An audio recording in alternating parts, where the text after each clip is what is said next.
Okay, hello, everybody. Just letting you know that I will be chairing the meeting today. Gail Finson, Councillor Finson from Ward 6.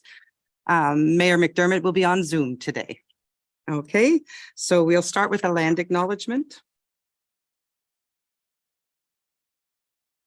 We acknowledge that we are in the traditional territory of the Anishinaabe peoples in the Williams and Huron-Robinson Treaties area. We recognize the long history of First Nations and Métis people on this land and show respect for them today. We acknowledge our neighbors, the Wata Mohawks and the First Nations of Moose Deer, Shawniga Wasoxing, Magnetawa, Henvey Inlet, Nipissing, and Dokis. As we are learning from our First Nations partners of the Wasoxing First Nations, I want to stress the importance of accepting responsibility to take care of Mother Earth, her plants, her animals, and our shared peoples. We will look to each other and the elders of both nations and as a source of inspiration, guidance, and the living memory of our communities. We, like all peoples, must accept that we are stewards of creation and that the land comes to us with a responsibility where no hierarchy exists. All life is sacred on earth, in the waters, and in the skies. We have much to learn about the stewardship of our planet to ensure that the decisions we make today will take into considerations the future of our children and that their children's children will begin our learning journey today.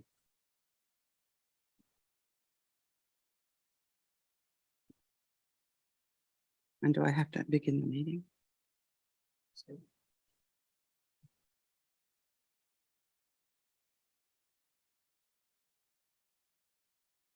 Yep.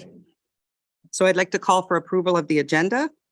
And I would like you to note that there is an addendum, an addition that would like to, for a removal of something from the agenda. So if everyone approves with that addendum, I would like to approve the agenda. All in favor?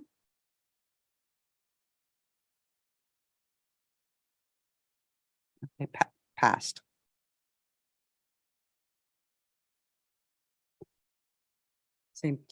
Same thing with.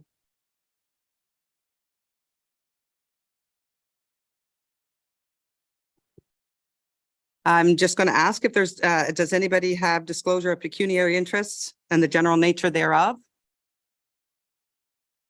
I see no hands.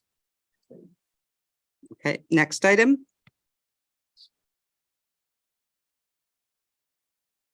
Okay, what is this?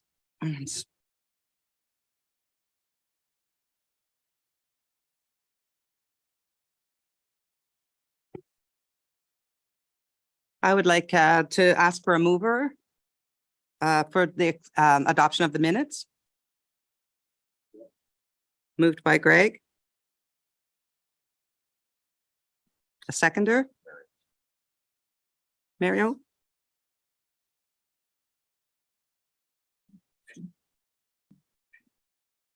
The Council of the Corporation of the Township of Seguin does hereby adopt the minutes of the regular and closed session meetings of council held February 6th, 2023 as circulated. All in favor? Oh, any discussion? Sorry. I see none. All in favor? Carried.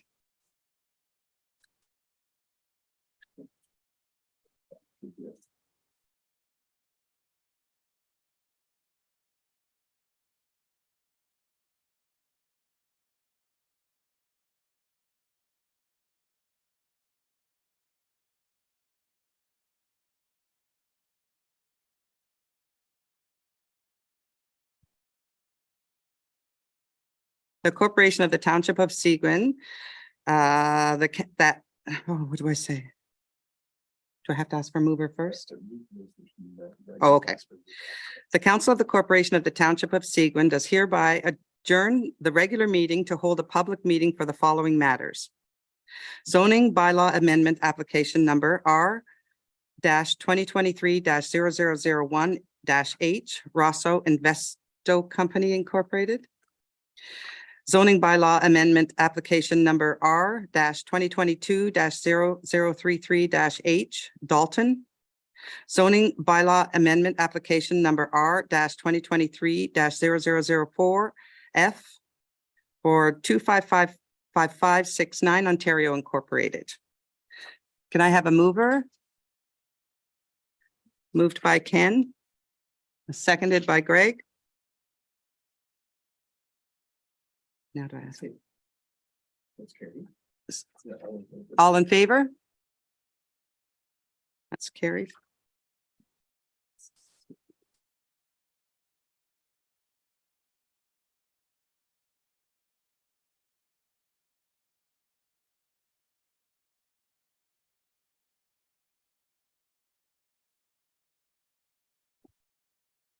Council will now hold public meetings for the proposed zoning bylaw amendment applications.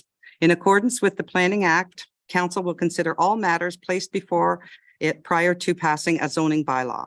Anyone wishing to receive notice of the passing of a zoning bylaw amendment and who has not submitted such a request in writing should provide your full name and address to the clerk. No one other than the prescribed persons may appeal an application under the provisions of the Planning Act.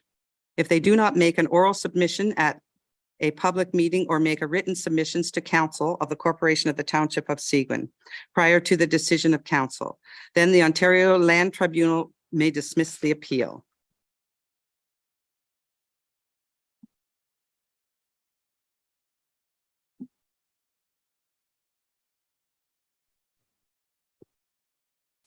A zoning bylaw amendment application R-2022-0033-H Dalton. The purpose of zoning bylaw amendment application number R-2022-0033-H Dalton is to rezone the subject lands from the limited service residential zone to the limited service residential exception zone to facilitate the construction of a new one-story, one-slip boat port. I now ask the clerk to state the method by which notice of the meeting was provided and the dates on which that notice was provided.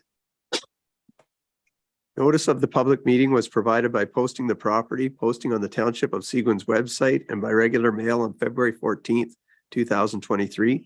Notice was therefore considered provided in accordance with the requirements of the Planning Act. Has the township received any correspondence with respect to this application? No correspondence has been received. Is there anyone present in person in the council chambers who wishes to speak in favor of or in opposition to the application, to this application? Please identify yourself by name and provide your address. Can you hear me, Madam Mayor? No, she's not yet. She's not in the chambers. So we'll get to her. Sorry, we're just checking with people in the actual council chambers. We'll get to those on Zoom in a moment. Thank you.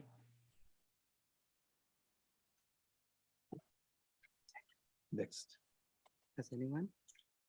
Has anyone registered to speak to this application via electronic participation? Marie Poirier of Marie Poirier Planning and Associates Incorporated, agent for the applicant, is registered to speak to this application via electronic participation and is present via Zoom. So now you let Marie speak. Marie speaks. Just ask her to go ahead. Go ahead, Marie. Good afternoon. Thank you for having me. Can you hear me? Yes. Wonderful. Thank you very much. I'd like to thank staff for their ongoing cooperation with this application, and I think they've provided very accurate summary and the policy sections that are relevant to this application. I am the agent for the application. I'm Marie Poirier of Marie Poirier Planning and Associates, 44 King William Street, Huntsville, Ontario, P1A1G5. I'm here this afternoon to support the application on behalf of the Daltons. You have the staff report in front of you. As you can see, the application is to construct a boat port on a very small island associated with a mainland piece. There is a right-of-way over the mainland piece to access the tiny island. Currently, the island does have a dwelling on it, and the current lot coverage is 11.4%. The Daltons would like to add a boat port to the island as permitted by the zoning bylaw. The boathouse on the main portion of the property owned by the Daltons will be removed. Therefore, we are seeking an increase in lot coverage to 17.8%, where 8% is permitted and 11.4% exists. This is an island property. An island property is entitled to have a boat port. And in all other senses, the boat port will comply to the zoning bylaw. The boat port being on the island is in character with the surrounding properties. It will have no impact on the environment, fish habitat, visual or aesthetic views from any of the neighbors. In our opinion, it's consistent with the provincial policy statement and conforms to the growth plan for Northern Ontario, as well as to the overall intent for the waterfront policies and shoreline policies of your official plan and the zoning bylaw. In our opinion, it represents good planning, is in the public interest, and certainly will be beneficial to our clients in terms of being able to access to and from their island property with a boat port to secure their boat. And again, it's a boat port, not a boathouse, so it doesn't have the bulk of a boathouse. And I hope you'll keep these comments during your consideration of the application, and I look forward to the staff report and bringing it back to the next available meeting. If anyone has any questions, Madam Mayor, I'm pleased to answer them. Thank you. Does council have any questions?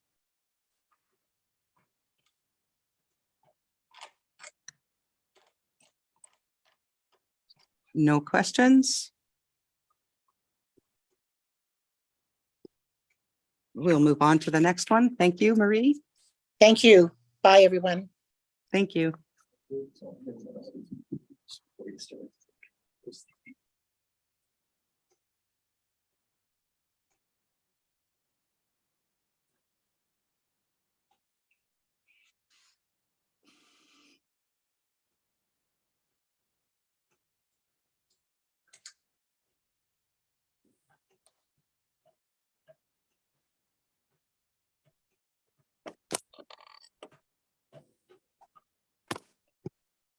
Zoning bylaw amendment application R-2023-0004-F 2555569 Ontario Incorporated.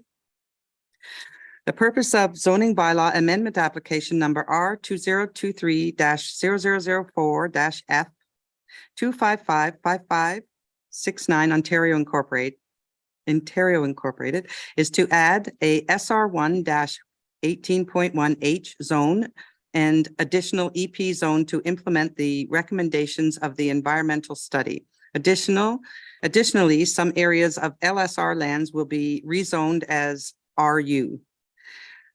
I now ask the clerk to state the method by which the notice of meeting was provided and the dates on which that notice was provided.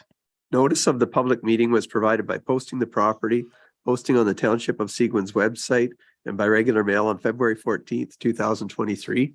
Notice was therefore considered provided in accordance with the requirements of the Planning Act. Has the township received any correspondence with respect to this application? Correspondence has been received from the Salmon Lake Ratepayers Association and from Matthew and Andrea Nelson. Is there anyone present in person in the council chambers who wishes to speak in favor of or in opposition to this application? Please identify yourself by name and provide your address. No. Has anyone registered to speak to this application via electronic participation? Yes, Stephen Brown, the applicant, John Jackson of John Jackson Planner Incorporated, agent for the applicant, Rebecca Graveau of Brycorp and Ecological Services, agent for the applicant, Nancy Harris Herr, and Rick Coburn, agent for the applicant, have all applied to speak via Zoom, and I believe all of them are here. Okay. Okay, who would like to go first? Who would like to speak first on this application? Would that be you, Mr. Jackson? Thank you, Madam Mayor, members of council, for the opportunity. I think this is kind of a perfunctory exercise to tweak the environmentally sensitive zoning boundaries and substance. And we've sort of got all the troops in line here in case there were questions, mostly likely to be answered by either Stephen, Solicitor Rick, or Rebecca. So I'm going to turn it over to them in case there are any questions. And if I need to be there to answer, I'd be happy to try and do that. Thank you. Does council have any questions? I see no questions. Oh, I see one. Mr. Bazinski, would you like to speak? Thank you.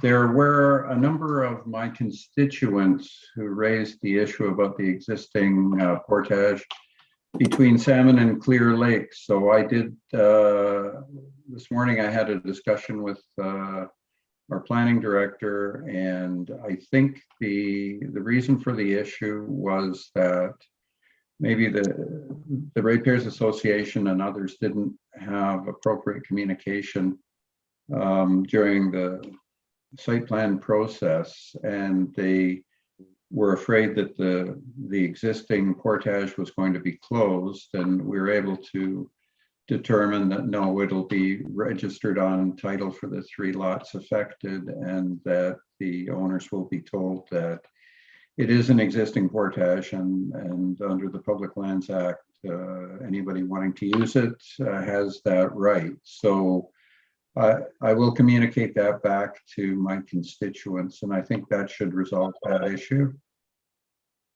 Thank you. Thank you.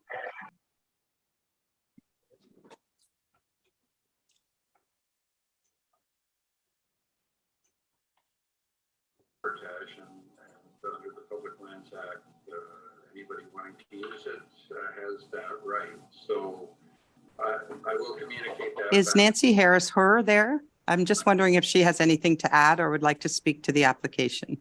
Thank you. She's from the Ratepayers Association, is that right? Hi, Nancy Harris here. Yes, just had a client that has property on One Island Lake that is concerned that this may open up traffic on the lake.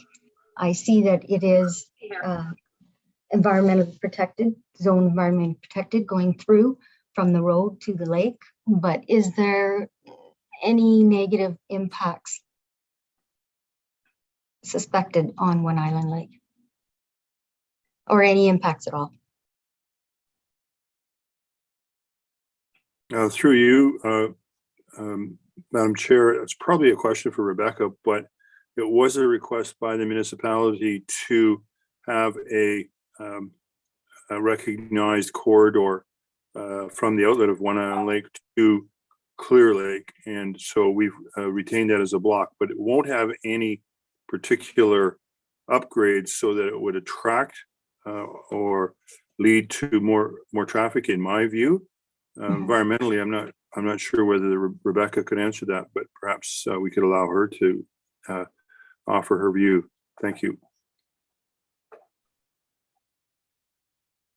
Hi there, Could it's I ask- Rebecca. Oh, I'm Before sorry. you speak, Rebecca, could I ask Nancy who you're representing, please? Nicolita Pond. She's a landowner Did you hear? on One Island Lake. Okay, thank you. Okay, go ahead, Rebecca. Hi there. No, we don't expect any impacts to that. That's not, my understanding was the portage is not anywhere near that area at all. Okay.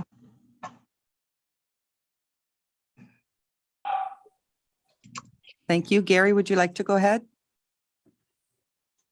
Thank you, Mayor McDermott. I had prepared a brief presentation for the public meeting. I apologize, I was no longer getting connected here. So if you'll allow me to share my screen, I can give everybody an orientation to the proposed zoning bylaw amendment.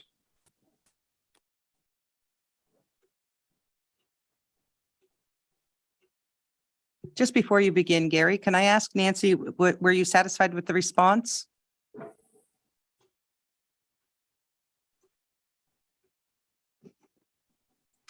Are you still there, Nancy? Sorry. Yes, I am. Thank you. Oh, go ahead. Go ahead. No, yeah, I question that. I guess the client is more concerned with motorboats actually being on the lake than anything, and is hoping to keep the property in a natural state. But I suspect it will open up. And I don't think there's a whole lot that we can do about that right now. Okay. Okay, Gary, maybe Thank you you. can go ahead and this might answer it more, Nancy. Thank you. Thank you, Mayor. I just Thank want to you. make sure. Can you see the outline of the presentation on your screens? Yes. Okay. This is a public meeting regarding a zoning bylaw that the township initiated following its integrated draft plan approval and renewal of 2 previous draft plans. So I'm going to show you the location of Clear Lake Estates, the existing zoning. It's important we have that in place in front of us. And then the reasons for the proposed revisions, being both survey, species at risk, and a few other matters. And I'm going to then show you the details of the proposed zoning bylaw and provide the ecological and planning conclusions. Council and public, the Clear Lake Estates subdivision is at the end of the roads leading from Highway 400, the Blue Lake Road, then Salmon Lake Road, and then an extension from Salmon Lake Road into the Clear Lake Estates subdivision over land that has been Crown land, and the arrangements have been made between the developer and the Crown for the construction of that road. So this outlined at the bottom is Clear Lake Estates. Council and public, the zoning for this development is in place now. Here's the map from the zoning bylaw. The total property is outlined in yellow, and the SR1 18H zone is in force and effect all around the lake and along the south end of Salmon Lake. The 18H, the H is a whole provision to be removed when there is a subdivision agreement signed between the developer and the municipality.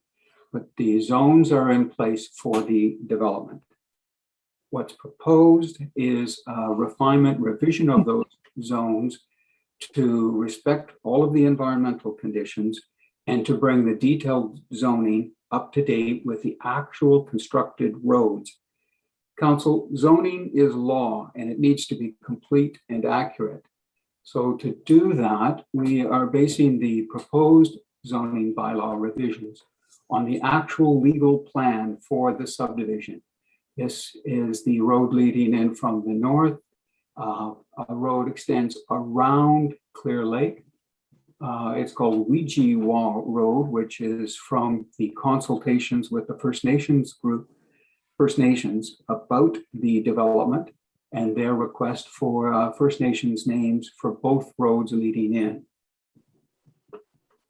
Council and public, the reason for the zoning bylaw revisions for environmental conditions are twofold. One, to reflect an area here in brown and on the south in brown as the habitat for 2 species of snakes, species at risk, and a buffer zone around them. And that had not previously been identified in zoning. So a hold is put on those areas to identify them and recognize that the jurisdiction is the Ministry of Environment, Conservation and Parks for any removal of the hold that may occur there. The second part of the environmental zoning was to recognize areas of environmental protection that had not been picked up in zoning before, such as here in the middle, or to refine the extent of the zone, reflecting ravines or environmental wetland areas on and around the lake here and through to One Island Lake, and a strip of land to be zoned EP here. Third area was to pick up all of the areas around the lake which were fish habitat warranting environmental protection zone. So these reasons for the proposed zoning revisions came out of the ecological report, and I've heard that Rebecca is on the call. The actual proposed zoning bylaw revisions are to take the existing zoning and to refine it around the edges and in the middle, as I've described, for the shoreline residential 18H zone. That's the basic zone that's in force now, with the hold for the subdivision agreement. To refine two areas of that further for a hold for the habitat of the Massasauga and eastern hognose snake. And those areas, council and public, I'm circling here on a lot in the north on Salmon Lake, and one area down in the south at the end near Clear Lake, right against the border with the township of Archipelago. The other reason for the zones was the refinement of the environmental protection zones to make sure they fully and completely covered the EP or the natural heritage areas identified in the ecological report. Council, it's also part of the township's practice to zone public parks as open space 1. And that's part of the change here, that the park block in the north on Salmon Lake and the park block on the east on Clear Lake would be zoned OS1. And then finally, the interior lands, it's the township practice to have interior lands that aren't on lakes zoned rural. And that happens here and over in the east. As I said, the hold is for the potential removal if there's evidence provided of an avoidance assessment prepared by a qualified consultant confirming that avoidance can be achieved, or there's a permit authorizing the destruction of habitat within those particular lands zoned H under this requirements of the Endangered Species Act. So that is before there's any disturbance, destruction, construction at all in these particular areas, the Ministry of Environment Conservation, the parks under the Endangered Species Act must provide a basis for the removal of those holds. From the scoped environmental study by FRI Corporation, it's their opinion that the proposed subdivision development can proceed while minimizing, eliminating potential impacts if the recommended measures are implemented and the proposed development is consistent with the provincial policy dealing with fish habitat, threatened species, endangered species. And that's what we've sought to do through this zoning revision, pick up all of these matters and ensure they're properly in zoning. And finally, council, the proposed revisions to the map and text are consistent with the provincial policy statement, and they are in conformity with the official plan. As I said, the draft plan approval is in place. The background behind that, the official plan amendments are in place. The draft plan approval and the basic zoning are all in place in force and effect. This is an improvement, a refinement, a completion, and a detailed accuracy of the existing zoning. Council, the proposed bylaw supports and suitably regulates the development of this council-approved Clear Lake Estates development, and it represents part of good planning for the township. Thank you. Thank you. Are there any questions from council? I see none. Oh, Councillor Bazinski. Yes, Gary, could you please explain, we understand that the portage is registered on title.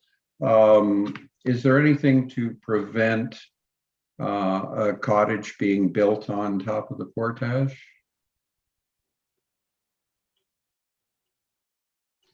The portage that the township council has proposed is— No, actually, it's not that one. It's the existing historical portage. Right, okay. Well, first of all, I'd say that the portage matter is not covered in zoning. That's a matter that council is dealing with through the subdivision agreement. However, Mayor and Councillor, the historic portage is, to my knowledge, not identified in any easement or other matter that would affect the development of that particular part of the lot? Well, there's a letter from the Salmon Lake Association that says they have a copy of a historic map from 1932 that identifies the portage. And I have a copy of a publication called Southern Georgian Bay Canoe Routes that clearly identifies the portage. And this is put out by the Ministry of Natural Resources. So it is an identified portage. So I'm just concerned that I wouldn't want to see portagers having to battle with the lot owner. Is there? It is going to be on title. I understand that. Is that strong enough protection for it, in your opinion? Councillor, it is more of a legal matter through the subdivision agreement, but I could tell you, and there is a written out response to those particular questions. But the council has established a draft plan condition specifically addressing the portage and the historic portage, and making the responsibility for its physical relocation and any legal aspects of it under the Public Lands Act, the responsibility of the developer, including the indemnification of the township on that matter. You said relocation of the portage? I understand and agree that there was and is an historic portage route. So this is a relocation from that historic route. Mr. Elgie, would you like to speak to this matter? Taylor? Thank you. To try to answer the question, you're quite right, Mr. Wazinski, that we're noting the requirement for the portage or the historic one on title of all the affected lots. We believe this is a higher standard than what exists today. Right now, it would just be kind of tracked by the historic MNRF records, but by putting on the title of those lands, people will now be aware of it. Given that this is a rather complicated subdivision, has a lot of history, my expectation would be that the staff would be reviewing every building permit as it comes in and trying to ensure that they meet the intent and comply with the subdivision agreement, and in turn avoid having any structures situated on top of the portage route. Perfect. That answers my question. Thank you very much. Are there any other questions? I see none. So I'll thank everybody, and council will now close the public meeting and reconvene to the regular meeting. Thank you.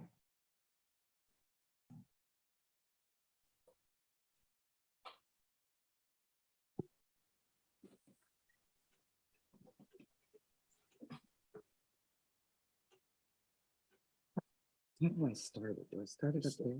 Just that? Okay.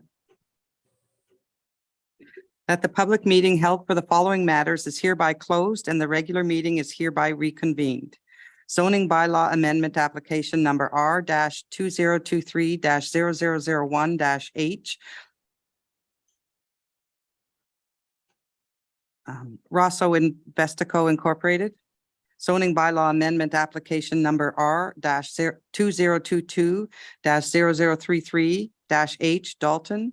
Zoning bylaw amendment application number R-2023-0004-F 255-5569 Ontario Incorporated. Can I have a mover for this? I'll move it. Okay, thank you, Mr. Collins. Seconded by Greg. All in favor? It's carried.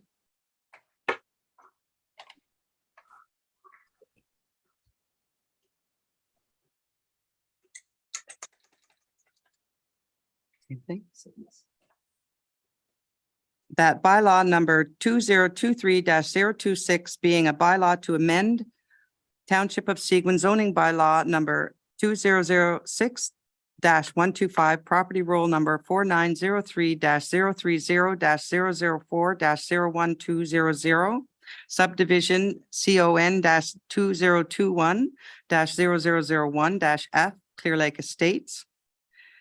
Oh dear. Just put a line through, sorry, which name? Just Okay, I'm going to say Zawashika Milken Road, Deep Blue Road, and Wigiwa Road is hereby deemed to have been read a first, second, and third time and passed by council. Can I have a mover for that? Moved by Greg, a seconder by Ann. All in favor? Carried. Pick some people out of the meeting and add some items.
Are you present, Mr. Carmichael?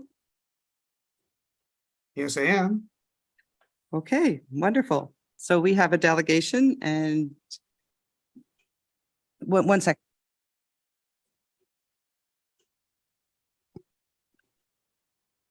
Hello, Mr. Coles. I am here. Okay, if you'd like to begin, that would be wonderful. Okay. Thank you very much. And I will start this.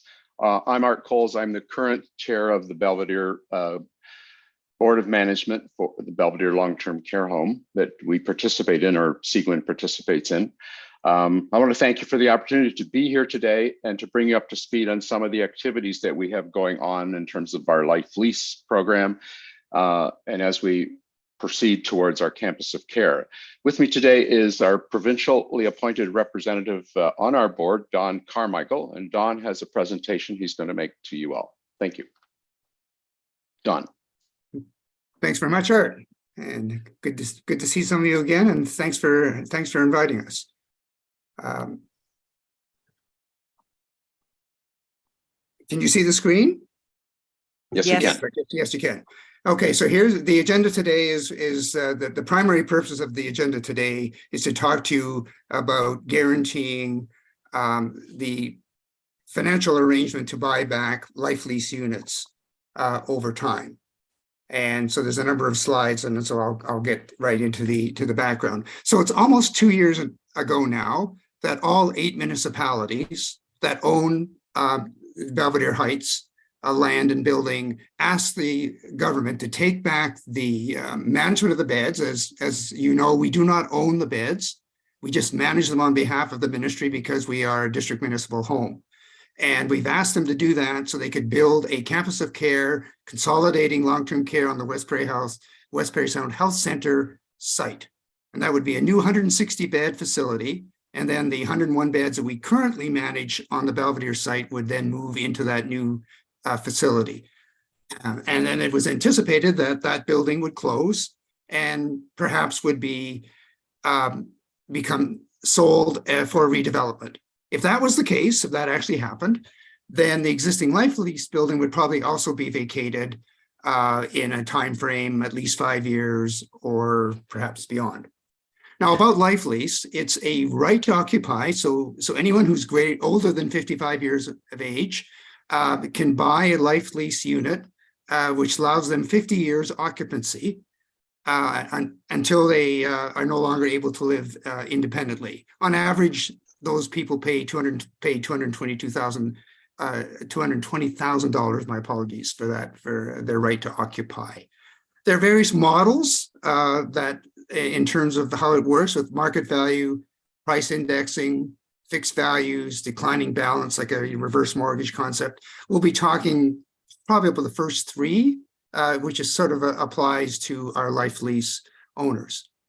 So essentially, life lease is an attainable housing strategy for elderly. It's not real estate investment. They're generally in the $240 to $250 square foot range, way below what like a condo $400 to $500 range would be for condos. Just for your information, the impact value of those units is about 4.7 million or $200 a square foot. The current life lease occupancy agreement does not provide any protection for the life lease owners if they can't sell. So it is a market value model at the moment. In recognition of the fact that things may change, we produced an addendum with some legal support, which they weren't very happy with, and we presented that last May. So given the uncertainty of the situation and their situation, we had offered to buy back units if they couldn't sell them. This is an extract from their occupancy agreement. It does mention, those of you who have heard the issue about average real estate prices in Parry Sound, it does mention that in here, but that's only about asking price. It's then put on the market to those on the waiting list, other people who might be interested, and then into the general real estate market. And after 60 days, if they can't sell it on the general real estate market, the Board of Management has the option to ask them to reduce the price. And we actually have had one that sat on the market for 17 months that had to have several price reductions before it actually sold. This is the legal document I just mentioned about the addendum to the life lease agreement that was presented to them last May, that basically said, if in fact we end up have to close the properties, we would guarantee that they will get their money back. And they would get at least 12 months notice, probably more than that, much more than that. But that was the occupancy. This was the addendum that our lawyers drafted to protect their investment. This is the exponential massive growth curve of Parry Sound real estate values for single home dwelling. As you can, and it's dropping now. It's dropped about 20%. We're not sure what's happening yet. I asked if there's enough sales yet in 2023, and there is not to reasonably establish what's happening in 2023. So that's real estate. This is life lease. Now, apologies for this complicated screen, and I'll walk you through this. The green bars are sales of the Garden View. The blue bars are sales of Bayview, sort of Waterview. This is the cost per square foot. So obviously, if you paid $200,000 for a 1,000 square foot unit, you paid $200 per square foot. And so both graphs are, this first graph is a 10-year period, and the next graph is the next 5 to 6 years. Sorry. I know what happened there. The red line is the regression line, is the trend line, the dotted red line, and the gray dashes are a moving average. So you can see the roller coaster ride is a moving average of the last two sales. So you see it starts at sale number 2, which is the average of 1 and 2. When you move to sale 3, it would be the average of 2 and 3, etc. And so you can see how that changes over time. Very different than a real estate market. So that first 10 years had a very modest growth from about $210 per square foot to about $220 per square foot over that 10-year period. Then we had this huge jump in that one sale at $301 a square foot, which is a massive 37% increase over the prior year's sale. So that was a one-off. There's been several others that have been fairly high during the housing crisis at that time. And in this particular case, whether it's a Lakeview or Garden View, really hadn't too much impact on the price, where in the previous, as you can see, the blue bars tend to be higher than the green bars in the first 10 years. So having said all of that, as you can see, it's quite the mishmash here in terms of sales. So, but overall, we averaged it out that it's approximately a 2.2% increase since 2007. And which is approximately an average annual return for a 3-year GIC. So we use this concept to determine the buyback rules, because we have some people above the line, we have some people below the line. There is no real trend here in terms of definitive trend, but we use this indexing model in terms of buyback. So the buyback offers, just to reiterate, we have no obligation to buy them back. But we are going to do that as a goodwill, and given the situation, each case has to be evaluated on its own merits, depending where they are on that particular graph the two graphs that you've seen before.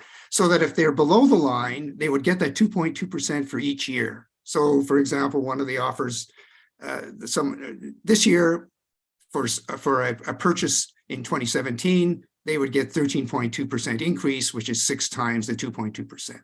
And then every unit is subject to the redemption fee, which is up to 10%. For life lease unit holders that were above that trend line, we were protected their price and minus the 10%.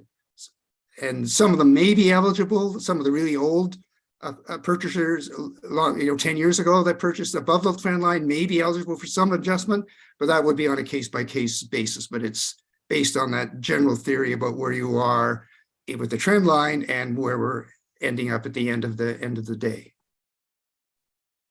So essentially what we're here today to ask you for is to support for a $5 million line of credit to buy back all of the units if we have to over the next X number of years. And the Bank of Nova Scotia has asked us to do this. We have enough cash on hand to buy 4 units. 3 units are already repurchased. So you, council, have 3 options: do nothing, freeze, say you don't want us to do any more buybacks. You can pass the bylaw that we respectfully ask you to do. And the other option would be we could invoke a capital levy under the Long-Term Care Act to buy back units and then issue that levy to you on an annual basis in addition to the operating levy that you currently enjoy. So that is another option. So what we have done so far is we have converted those life lease units into rental apartments. And on average, we're getting between $1,700 and $2,000 now. We may get a little bit more for those on the second floor that have a bay view. We don't have any of those yet in our stable. The cost of running a life lease unit is approximately $850 to $900 a month for the maintenance fees and the property taxes. So the conservative estimate is $1,000 a month surplus for the rental income, which then can be applied to pay down the line of credit interest. And if there's surplus, obviously the actual principal of the line of credit could be reduced. The town of Parry Sound asked us to also include a fixed loan option. And so we've done that. And again, the surplus revenue can be used to pay that down. Now, obviously, there is no guarantee that we won't need your help. But we think we've got it covered. But in full disclosure, there is no guarantee that you won't be requested to give us a hand with this. And as I said, we respectfully request you to support our request for the $5 million line of credit. This is a draft bylaw or a resolution, whatever you decide you'd like to do, with the recitals around the fact that we are trying to build this campus of care. The life lease units, may have to be vacated. The current agreement does not support, buying them back if they can't sell them on the market. So we intend to protect them. So we would buy the units back from them, but in order to do more than we already have, we need the line of credit, and the bank wants us to get support from the 8 municipalities. And so we're asking you then to support that buyback for we expect you'd only have to pay interest payments if in fact we call on you, but the general bylaw includes interest and principal. And your share would be based on the current Belvedere Heights capital and operating share, which is this. Sorry, this is the 2021 version, but the percentage hasn't changed. It's pretty stable over the last 5 years. So Seguin is the largest shareholder at 35.8%. As you can see, it varies from McMurray Ponteith at 2.3%, and then Archipelago at 21. As you can see, the other partners, that would be their share of the request for additional funds if we ever did ask you for support. So I'll stop sharing now and open it up for questions. Art, did you have any other comments? Yeah, Don, I would just say that the risk is minimal in the sense that the property is valued at anywhere up towards $12 million current evaluation. And with the possible debt being no more than about 5.2 million to buy them all out. So, and the current rent is offsetting, obviously, as Don said, the interest and part of the principal as well. So the risk is minimal. There's a And gets question. better if interest rates go down. Yes. When they go down. Yeah. That's part of the problem right now at 6%. That's a little bit pricey. Mario, you have a question? Yes, thank you. Just a little bit of background right now. The existing life leaseholders, what do they pay on a monthly basis for operating costs and so on? Between $850 and $900 a month, depending on how the square footage. The square footage varies. There's one very small unit, but most of them are between 812 to 1,180 square feet.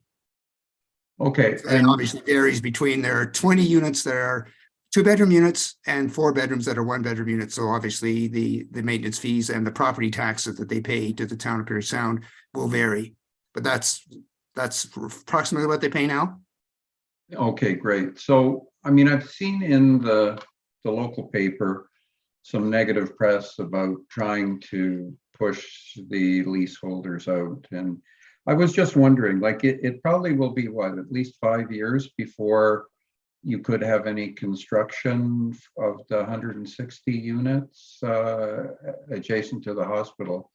Would it be possible just to buy the units as they come up for sale? I'm sure there must be some projections of that over time. I'm just concerned that if we start buying them up today, then we're going to have money on a line of credit, which is going to cost interest. We're not even thinking of that. What do you mean? I'm not. This is just a deputation. No, I understand. I just was wondering, though, because if you look at it, you say, and don't get me wrong, I have no problem in voting to give the deputation the line of credit. That's not an issue. I was just wondering in terms of strategy, and you've got the chair of the board here and so on. So I was just wondering about the strategy. Premature. Yeah, I can answer that, and Don, you can add to it too. We are in no way planning to ask people to leave. That's not the plan. Which, as they decide they want to sell, that we want to be in a position to be prepared to buy the units, so that we have some degree of control for when the time arrives that we want to sell the whole building. Yeah. Perfect. That's all I wanted to know. Thank you. Okay, I'm going to say thank you very much for the presentation. We will have this taken back to staff and we'll bring it back to the next meeting. Thank you. It was. Thank you for the opportunity. Thank you very much for coming. Thanks very much. See you soon. Bye-bye. Thank you. Bye.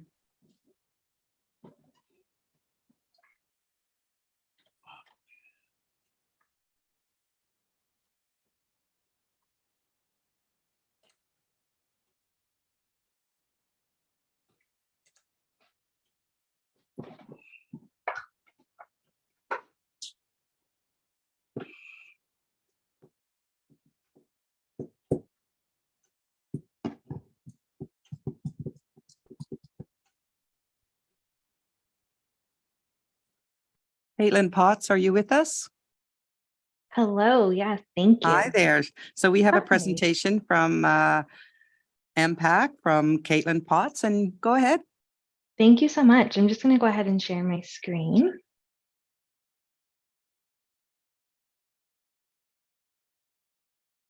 Can everyone see that okay? Yes. Perfect, thank you. So good afternoon. Thank you again for having me today. My name is Caitlin Potts, and I'm an account manager within the Municipal and Stakeholder Relations Department at MPAC. Here with me today is our account support coordinator, Christy Williams. And I'd like to just take a minute to congratulate all council members on your elections. I look forward to working with you throughout 2023 and beyond. So at MPAC, we are Ontario's property assessment experts. Our job is to assess and classify more than 5.5 million properties across Ontario, worth a combined value of more than $3 trillion. Within the past year, Ontario has grown by approximately 45,000 new residential homes. And in 2022, that added on more than $37 billion to Ontario's assessment rolls. Every municipality uses our assessments to make informed decisions about their community, including the distribution of property taxes. Ontario's property tax system and these assessments generate approximately $30 billion in tax revenue annually. Now, there's 4 key players within Ontario's property assessment and taxation system. The first being the provincial government, who's responsible for setting assessment and taxation legislation, as well as policies. They also determine the education property tax rate. There's also an independent body that adjudicates appeals of MPAC's assessed values, which is called the Assessment Review Board. At MPAC, we're an independent, not-for-profit corporation funded by all of Ontario municipalities. Our role is to accurately assess and classify all properties in Ontario in compliance with the Assessment Act and regulations set by the Government of Ontario. We are accountable through a board of directors appointed by the Minister of Finance. Municipalities determine budget requirements, set tax rates, and collect property taxes to pay for municipal services. Municipalities will use MPAC's assessments and their established tax rates to distribute their tax requirements to ratepayers. And finally, the property owners, who pay the property tax bill and help set market value through ongoing property purchases and sales. Now, as you can imagine, maintaining Ontario's property database is extremely important. Property data is continuously updated so that municipal records are accurate when our municipal stakeholders are making important tax decisions. To maintain Ontario's property database, it includes inspecting and assessing new construction, additions, or renovations, responding to property owner inquiries to help them understand their assessment. And we also work with municipalities through regular meetings. We offer a platform called Municipal Connect, where our municipal stakeholders can obtain assessment-related information within their municipality. And we work collaboratively on projects that are important to municipalities, such as digital building permitting. We also have important statutory duties, such as handling requests for reconsiderations when someone disagrees with their assessment, and maintaining people data by tracking school support for over 5.5 million properties. Now, monitoring the market and assessing newly built and renovated properties are things we do every day to keep our data current. But we also periodically update every single property's assessment in Ontario based on the same legislated valuation date, which we call an assessment update or a reassessment. The valuation date for the most recent assessment update, which took effect in 2017, was January 1st, 2016. This is when we determined what every single property in Ontario could have reasonably sold for in its current state and condition at a particular point in time. Regular revaluation of properties ensures that assessments stay up to date and similar properties of similar value in the same municipality pay similar property taxes.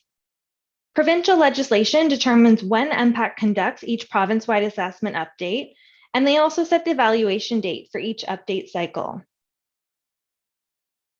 The province-wide reassessment that was scheduled to occur in 2020 was postponed by the province to provide stability and certainty to Ontarians and to enable municipalities to focus on responding to the COVID-19 pandemic.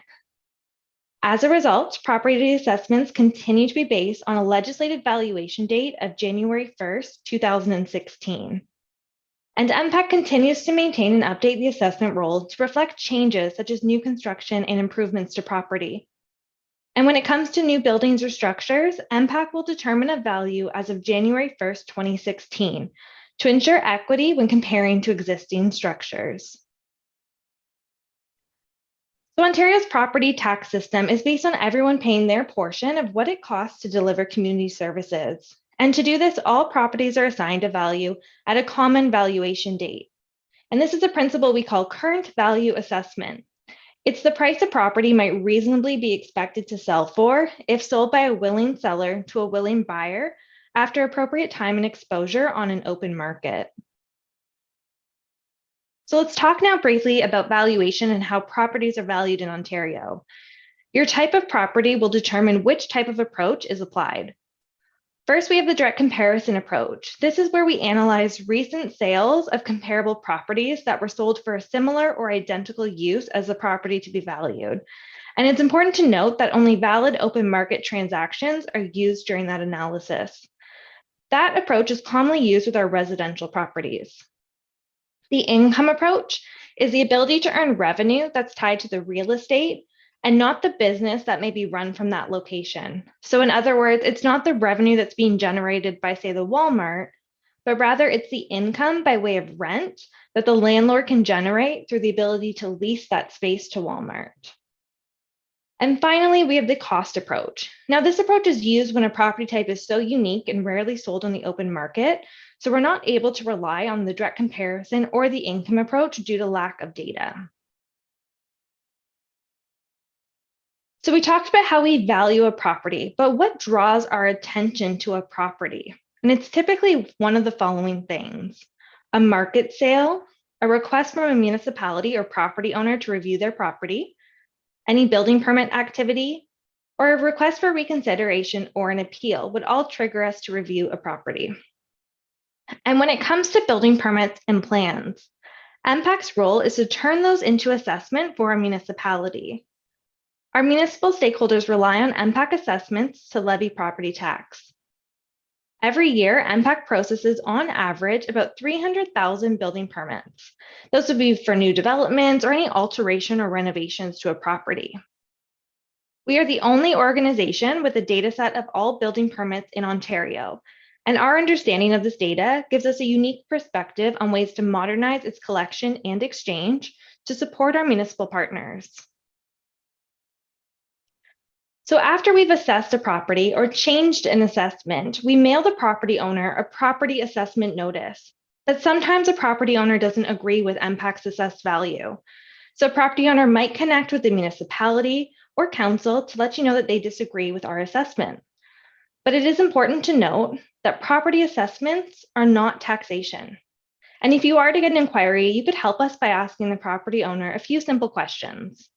The first being, could they have sold their property on January 1st, 2016 for that assessed value? 2, have they visited About My Property to review the information MPAC has on file regarding their property? And the third being, have they used About My Property to conduct a comparable research on assessed values in their areas?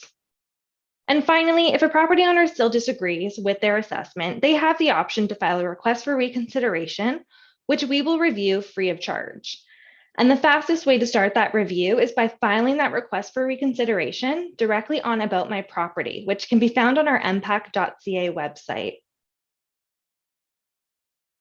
Let's talk briefly about property taxes, and we can spend a moment here to address the relationship between property taxes and assessment. So assessments distribute taxes, they don't determine the taxes paid. When a province-wide assessment update occurs, the most important factor is not how much the assessed value of a property has changed, but rather how the assessed value has changed relative to the average change within that class, within that community. And this is a concept that was explained in a recent MPAC toolkit that we shared out with municipalities.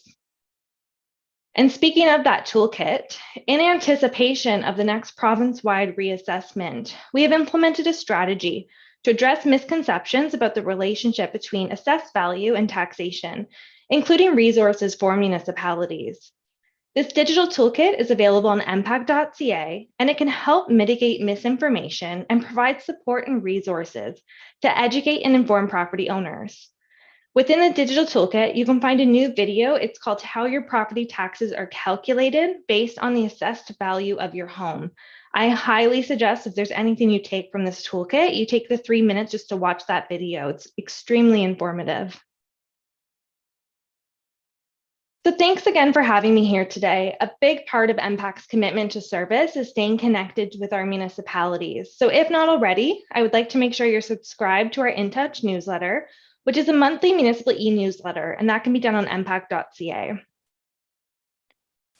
And finally, as I wrap up, I just wanted to share my contact information as your local account manager, as well as my regional managers, Lynn Cunningham. And if you have any questions, please feel free to contact one of us and we'll do our best to answer those for you. Thanks so much.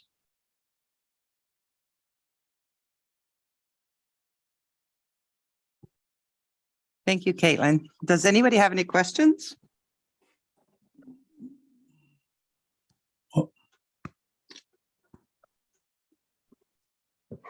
Councillor Collins. Yes, thank you. I guess my only question would be, when does the province plan their next property assessment going door to door? Do you have any idea? Thank you. Through you, Madam Chair. At this time, the province has not made the next announcement as to when the next province-wide assessment update will be or what those cycles look like. But once that announcement is made, we'll be sure to come back and we can have some meaningful conversations with you as to what we're seeing within the township. Thank you. Thank you. Any others?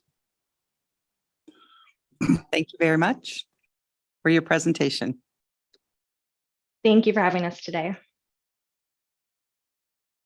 Thank you. Thank you.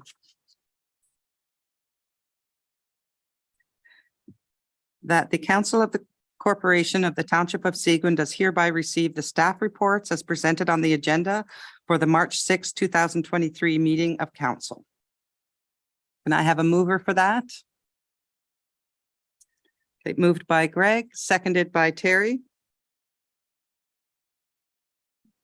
All in favor? Carried.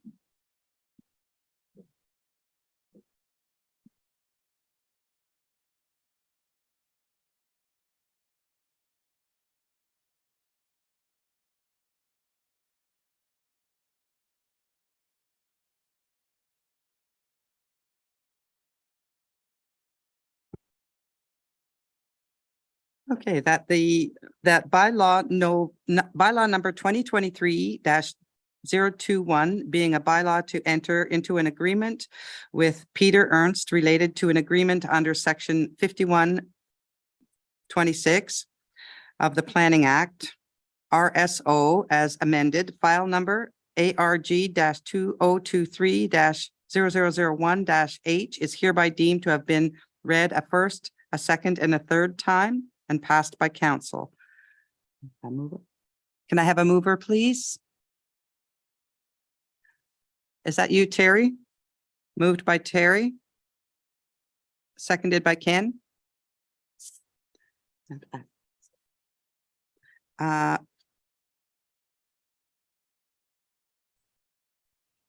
And I would like to ask Mr. Elgie to speak to that.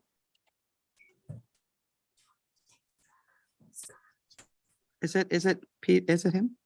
Lauren can speak to this item if it doesn't mind. Okay, thank you.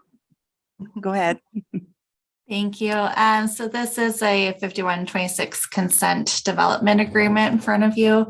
The owner at 23 10th concession previously applied for a lot addition through council, and they did receive provisional approval, subject to a condition that the owner enters into an agreement with the township to implement the recommendations of a submitted environmental impact study.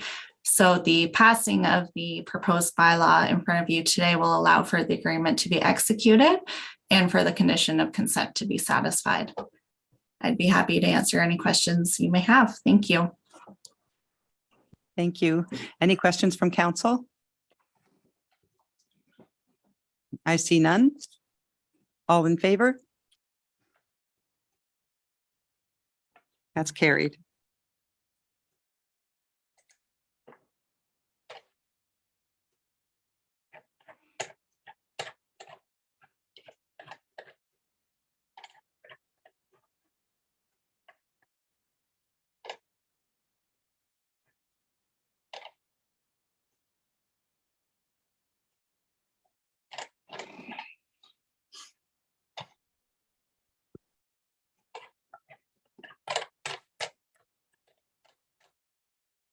Report number DPS PL 2023-018 zoning bylaw amendment application number R-2022-0027-H 276-1164 Ontario Inc. Nullmeyer. I would ask Taylor to speak to that, please. Thank you, Madam Chair. This is just a recommendation or an update on the info report, and there is no recommendation. It's a deferral. This is just noting that the comments we heard at the public meeting will need to be addressed before any staff recommendation comes forward. Thank you.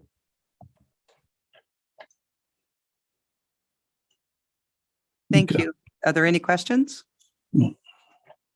No questions?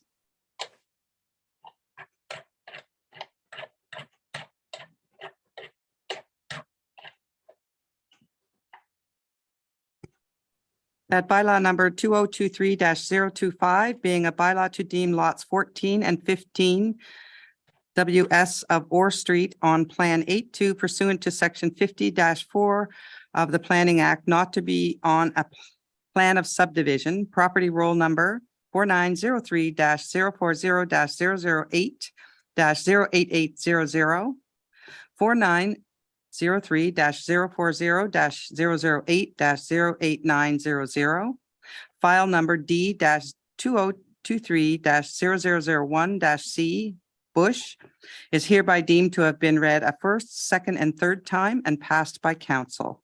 Can I have a mover for that one? Moved by Ken.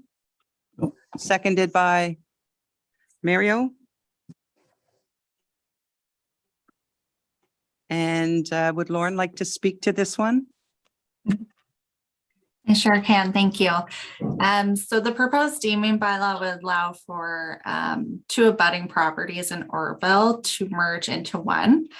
The two lots are tied together already under the land registry office system. They're under the same PIN or parcel identification number. And the owners had actually thought it was one parcel when they bought the properties. However, when they submitted a building permit, they quickly realized that the two parcels are still separate and a deeming bylaw is required in order for the two lots to merge on title. I'd be happy to answer any questions if council has any. Thank you, Lauren. Are there any questions from council? I see none. Do you have a question, Mr. Collins? No, I mean, I agree with what staff is planning to do, so I have no questions. Perfect. So all in favor? Carried.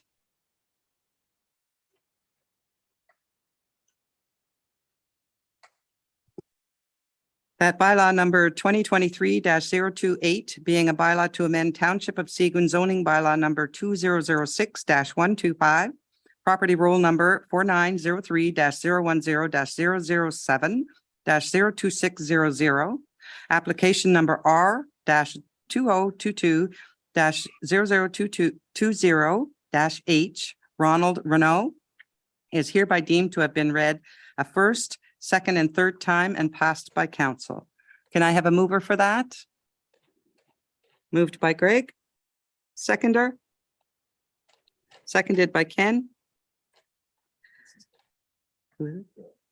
And Taylor, if you could speak to that, please. Thank you, Madam Chair. This is an application for a zoning bylaw amendment and an official plan amendment to permit an auto repair garage on the subject lands. It's a corner lot with frontage onto Lake Joseph Road. The frontage where the driveway would be from is Lake Joseph Road. There would be no driveway permitted off of Clear Lake Road.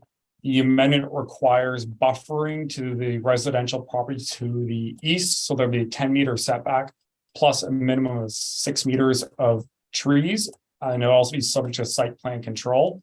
So any stormwater management and implementation of the EIS will be done at that stage. Any questions? I'm here. There was. Any questions? You Yeah, have a question, Mr. Collins? yes, there was a letter that came in on our addendum, right, about this piece of property? Sorry, yes, there was. There was a similar letter that was submitted by the same individual in December. It wasn't as thorough as the one today, but the content was similar. So it talked about noise, buffering, and security matters. So that would be, I believe, Schedule C to the document.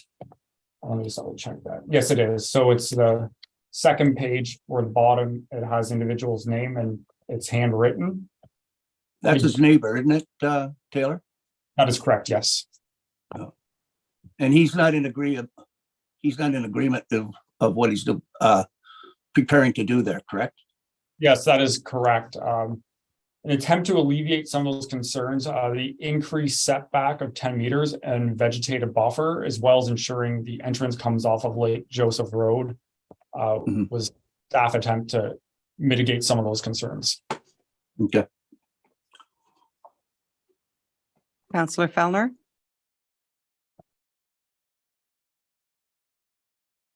Yeah, thank you.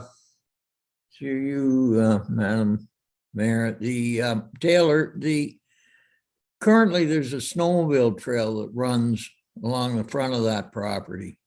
Have we ascertained, it leads over to Rocky Crest? Have we ascertained whether that snowmobile trail is on the MTO road easement or was it on Mr. Renaud's property? Through you, Madam Chair, I believe based upon Terranet and MPAC that it's on the Crown's road allowance. We don't have a survey though, and really a survey is the only way to know that for certain. If it ever turned out, if this gets approval, and if it turns out it is on the private individual's property, that is something we could also try to secure through a site plan agreement, because since this is commercial, it does still require site plan approval. Oh, and that was going to be my second question. So site plan approval is still applicable here. So we could make a note to ensure that we preserve the right to use that trail, correct? Correct. I believe it's on the Crown's property though, because it's such a wide road allowance there. Okay, thank you very much. Any further questions? No more questions? All in favor? Thank you.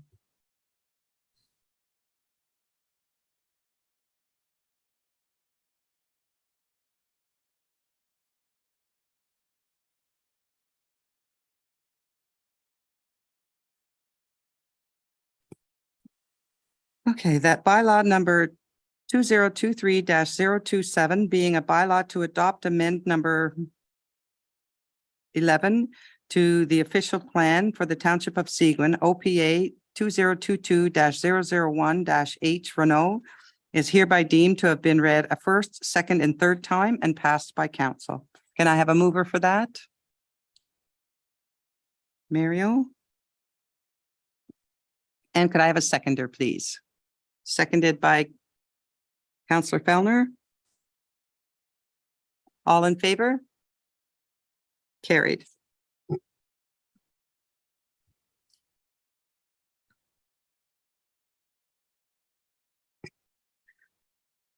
That the Council of the Corporation of the Township of Seguin does hereby approve the recommendation of staff report number DPS-FD-2023-004, fire level of service for the Township of Seguin Fire Department to provide full service fire protection services.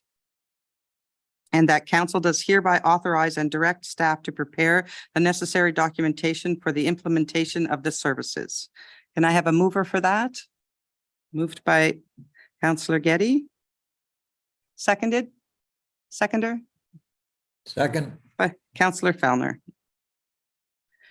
And any questions? Is that what I?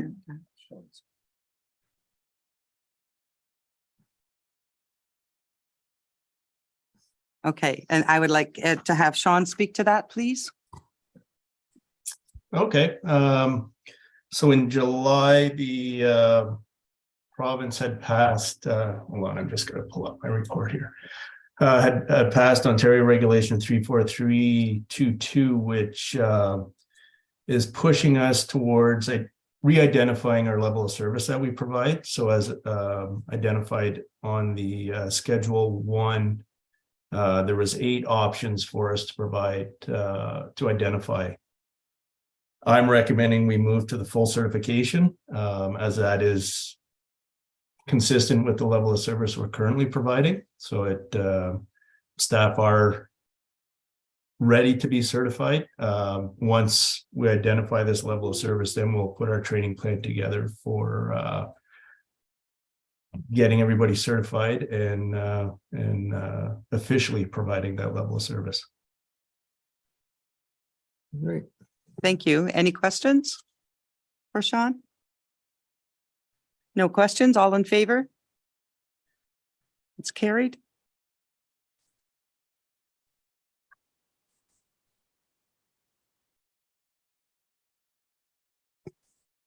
That the Council of the Corporation of the Township of Seguin does hereby adopt the Township of Seguin Fleet Management Policy attached as Schedule A to this resolution. Can I have a mover for that? I'll move that. Moved by Councillor Adams, seconded by Councillor Fellner. Any questions? Sean, would you like to speak to that as well, Sean? Yeah, sure. So yeah, the development of this policy was due to a lack of a current policy. So what this will do is it'll give us some guidelines on purchasing equipment. So it standardizes what our vehicles are going to look like, what we will be speccing vehicles out towards, and then also how vehicles will be retired and put out of service and put back out on the market. So just gives us a little bit of guidance on how purchasing and removal equipment will look like in the future. Thank you. Any questions? No questions? All in favor? Carried.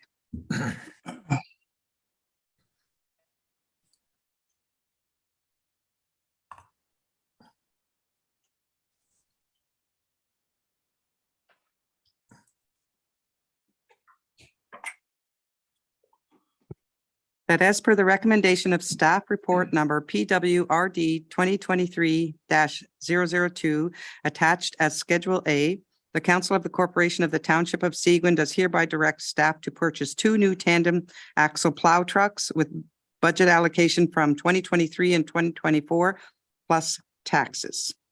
Can I have a mover for that? Moved by Councillor Adams, and can I have a seconder? Seconded by Mayor McDermott.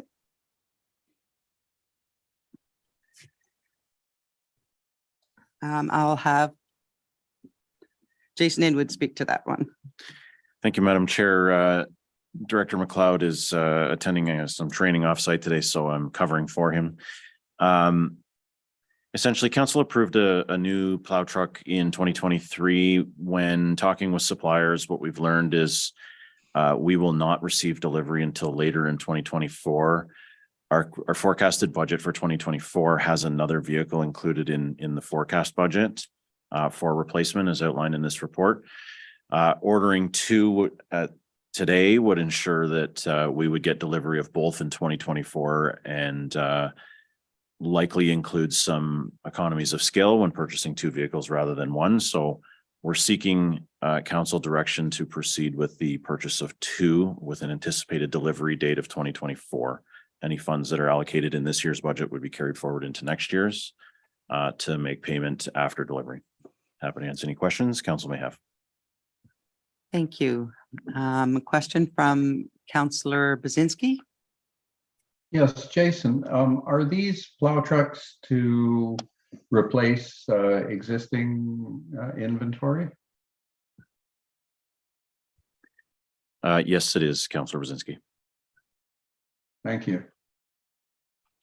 Any other questions? All in favor? Carried.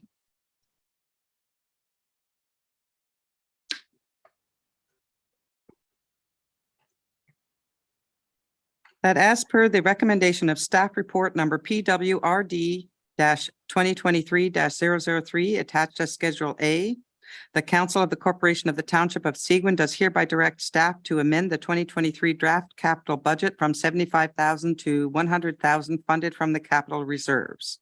Can I have a mover for that? I'll move that. Councillor Fellner, I'll second it. seconded I'll by second. Councillor Collins. Yep. And I'll let Jason speak to that one. Thank you, Madam Chair.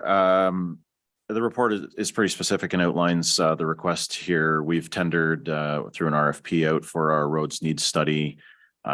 The ask is to ensure that we complete the full scope of work if council so chooses.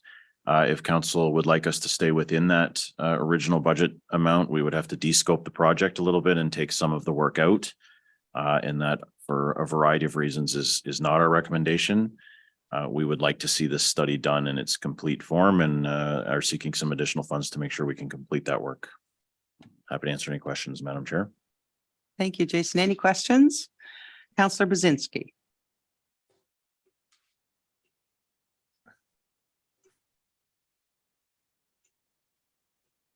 You're on mute, I think, Councillor Brzezinski.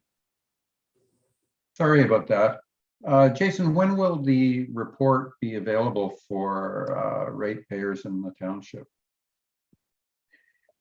Through you, Madam Chair, the timeline is anticipated to be later in Q3. We're hopeful to see the work get started as soon as possible so that we're doing some physical evaluation of the roadway in the spring during perhaps the worst conditions that the roads are faced with. There's quite a bit of data collection and processing to happen after that, but I would anticipate a late summer, early fall for a draft report to come back to council and the public. Great, thank you. Thank you. Any more questions? Councillor Adams. Is this going to be a one-time survey? Is it going to be like readdressed in 5 years or something, or? Yep. Yeah, it's on. I'm just too far away, I guess. No, through you, Madam Chair, best practice is to do a roads needs study update every 5 years. So this would be the start of a new cycle of 5 plus or minus 5 years to answer your question, Councillor Adams. Yes. Thank you. Any other questions? A question from Councillor Getty. Thank you, Madam Mayor. Jason, is this 25,000 above what has already been proposed in the draft operating budget? Or I guess my second question, if it is, my second question would be to Michelle. Can we find that $25,000 within the existing draft budget? Because it's death of 1,000 cuts here. So to answer your first question, this is $25,000 above the draft capital budget. So it's not an this is not an operating expense. This is a one-time capital budget, one time every 5 years, but it's not an ongoing operating budget. I'm happy to let Michelle answer any questions about the reserve funds and how and what's available. And I see she's got her camera on.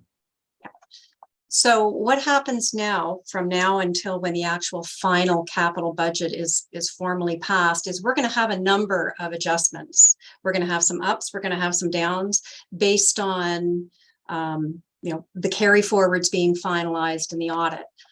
So right now, this is just an addition to the capital budget, Councillor Getty, but there will probably be some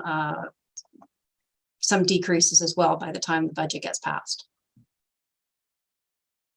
So at this point, it's still a moving target. Yes. Yeah, okay, okay.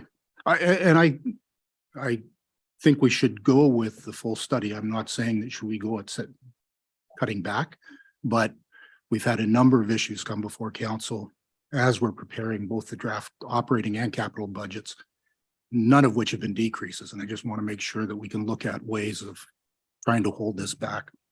Thank you. Thank you.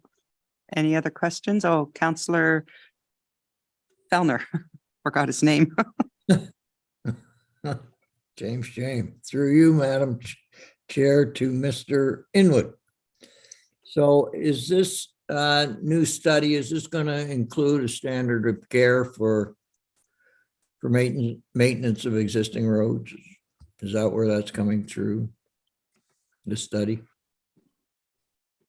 The primary purpose of the study is to evaluate the roads and evaluate the condition and provide a condition assessment, taken into consideration traffic volumes, et cetera. It's quite a comprehensive evaluation of our existing roadway network. It will make recommendations on maintenance and ongoing capital works into the future.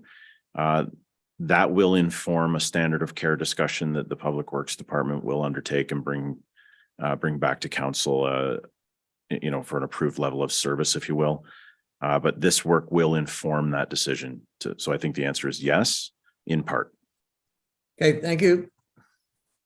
Thank you. Any other questions? All in favor? That's carried.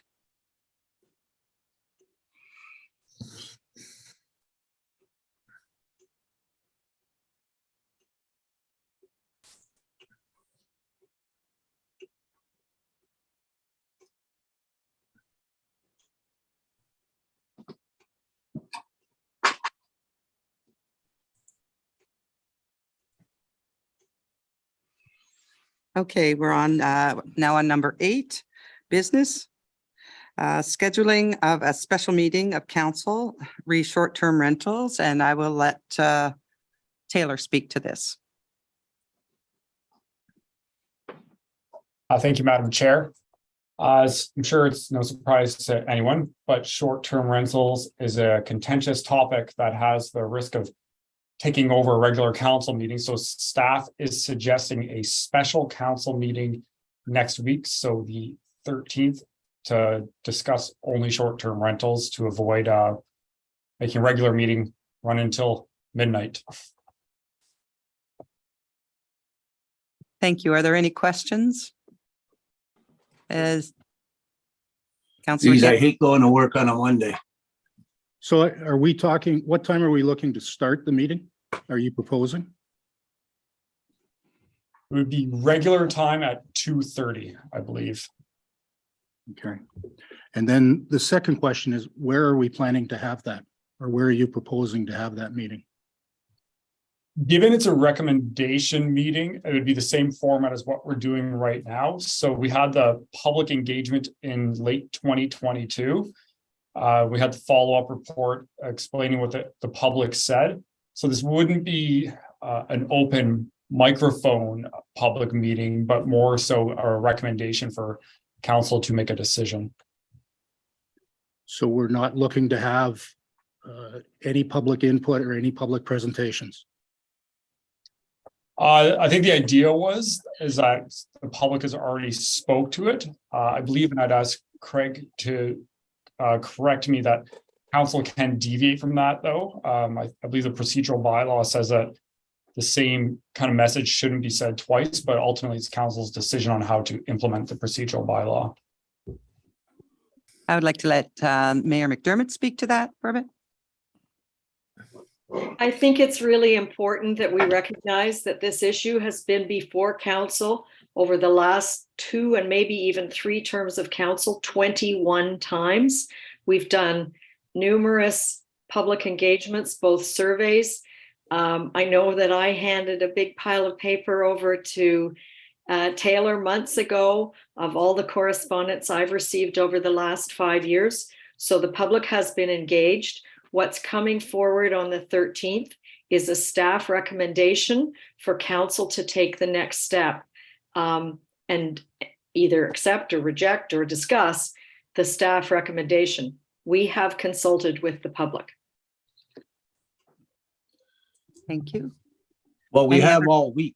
Well, like, why the 13th? Why specifically the 13th is my question, because we're open 13, 14, 15, 16 next week. So why the 13th? Is there a reason for it? I'm just asking.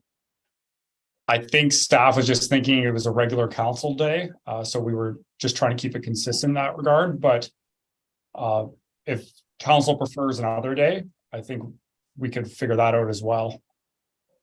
I think it would be nice to have all council there. If one of us can't make it, that's an option, and we can go with another day, correct?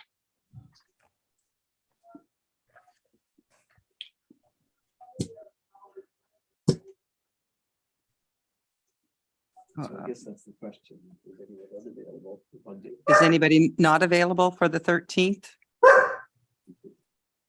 March The dog 13th. isn't. So it looks like everyone's available. So March 13th at 2:30? And just to confirm, it's a hybrid meeting? Yeah. Madam Chair, so in person or on Zoom? Councillor Getty? If we're going to have a hybrid meeting, it is a contentious issue, as everyone knows. And this has come before the previous councils a number of times, and I appreciate that, Madam Mayor. But the fact is, this is a new council. There has been no public presentation to this current council since we were sworn in October. So I would put forward a motion that the meeting be moved to a larger venue to allow any members of the public who would like to attend. We have facilities in Christie and in Foley that could accommodate. So that would be the first motion that I would put forward. And the second motion that I would put forward, and I realize that I would need seconders for these, is that it occur at 7 p.m. to allow the public, who, if anybody wanted to attend, to be able to have access to that meeting.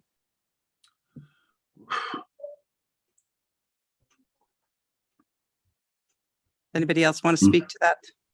No, I'm just wondering, before you have the public, should we not have something that we've kind of got put together before we address the public with it? Or do we just leave it open to the public to give us ideas? Like, I think we should have something that we're gonna work with and see if they agree with it. I don't know, maybe. You understand what I'm saying? No, I do understand what you're saying, but the question is, if it comes back, and this is procedural, and I apologize for not knowing the procedure, but if this comes back on the 13th and we are presented with a staff report, and then where are we going to go from the staff report? I expect there to be a lot of discussion amongst the councillors that are here representing their constituents. But I think that whether the public have the ability to speak at that meeting, they should have the ability to be present for that meeting. And then we go forward to the next step, because council would then be, correct me if I'm wrong, would then be making their recommendations to staff to come back with what they would like to see in either, however we're going to move forward.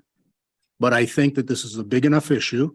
And I know that there has been a number of depositions in the past, none before this council or any of the council members on this term of council. And I think it's important that the public have the ability to be present, to listen to their councillors. They don't have to be given the opportunity. You don't have to open it up for them to speak if that's the procedural process that we're going to take, but they should have the ability to be present, to listen to council live if they so choose. And that's why one motion is a larger venue, possibly Christie, where we had the inauguration. And secondly, at 7 p.m. to allow anybody the ability to attend, either by Zoom or in person. Thank you. I would just like to say that I think we can only do a meeting that is a public meeting out of this facility. Is that not the case?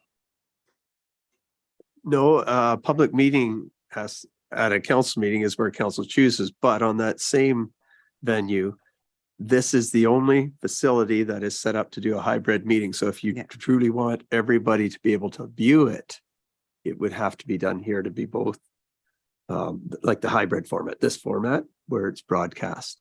But that would just purely be for viewing, as you say. But, right? and again, if we're not allowing the public to make presentations to council, it will only be council discussing the issue that is brought forward in the staff report. That can be done. I would suggest that Christie, the same as the inauguration was done, because it can be videoed and it can be put on the YouTube channel.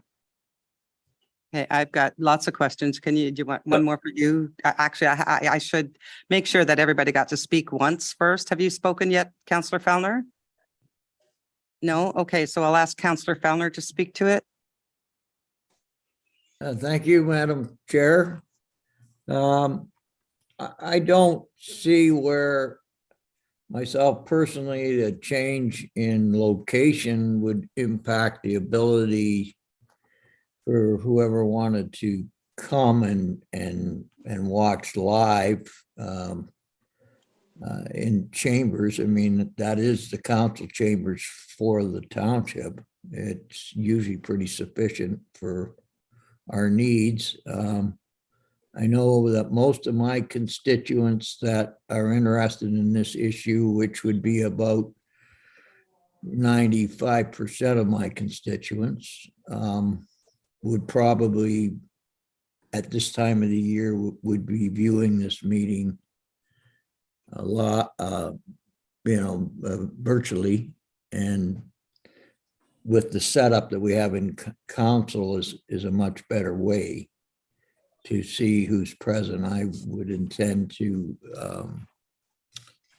attend this meeting personally. I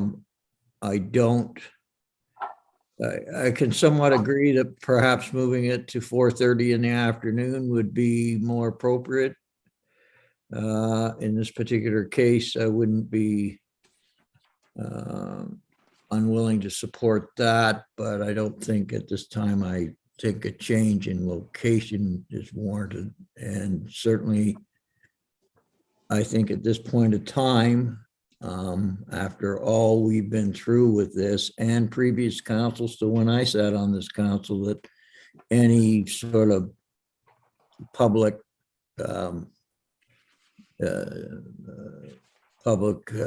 presentations would be just a regurgitation of what we've heard to date. So I don't really see the use in this at this point in time. Thank you. Thank you, Councillor Fellner. Councillor Bazinski. Thank you. I would attend the meeting in real life myself. I wouldn't do it virtually, and you might want to get a poll of how many councillors would be coming to the council chambers, because I think it would probably be most of them. And how comfortable are you with us all being around the table? That would be one point I would make.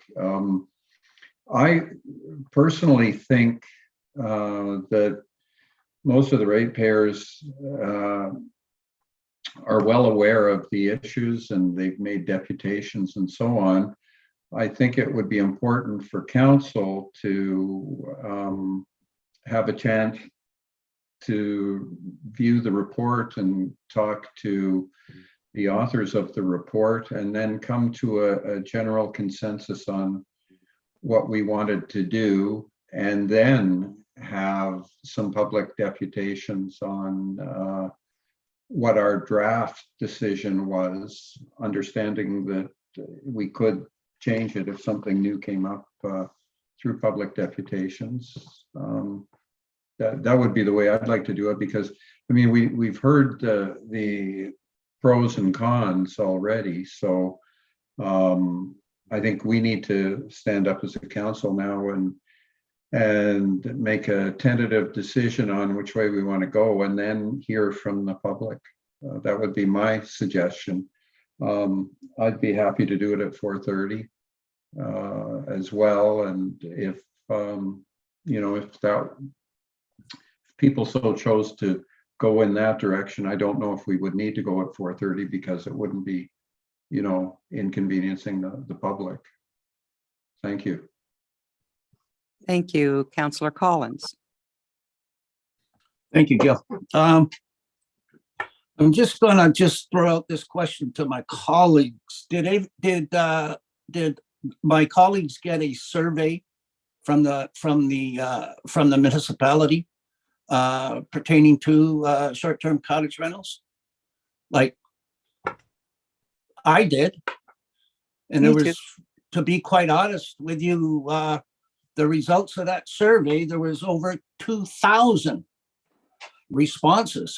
So the public has been, as far as I'm concerned, the public has been notified. They've given their deputations through these surveys.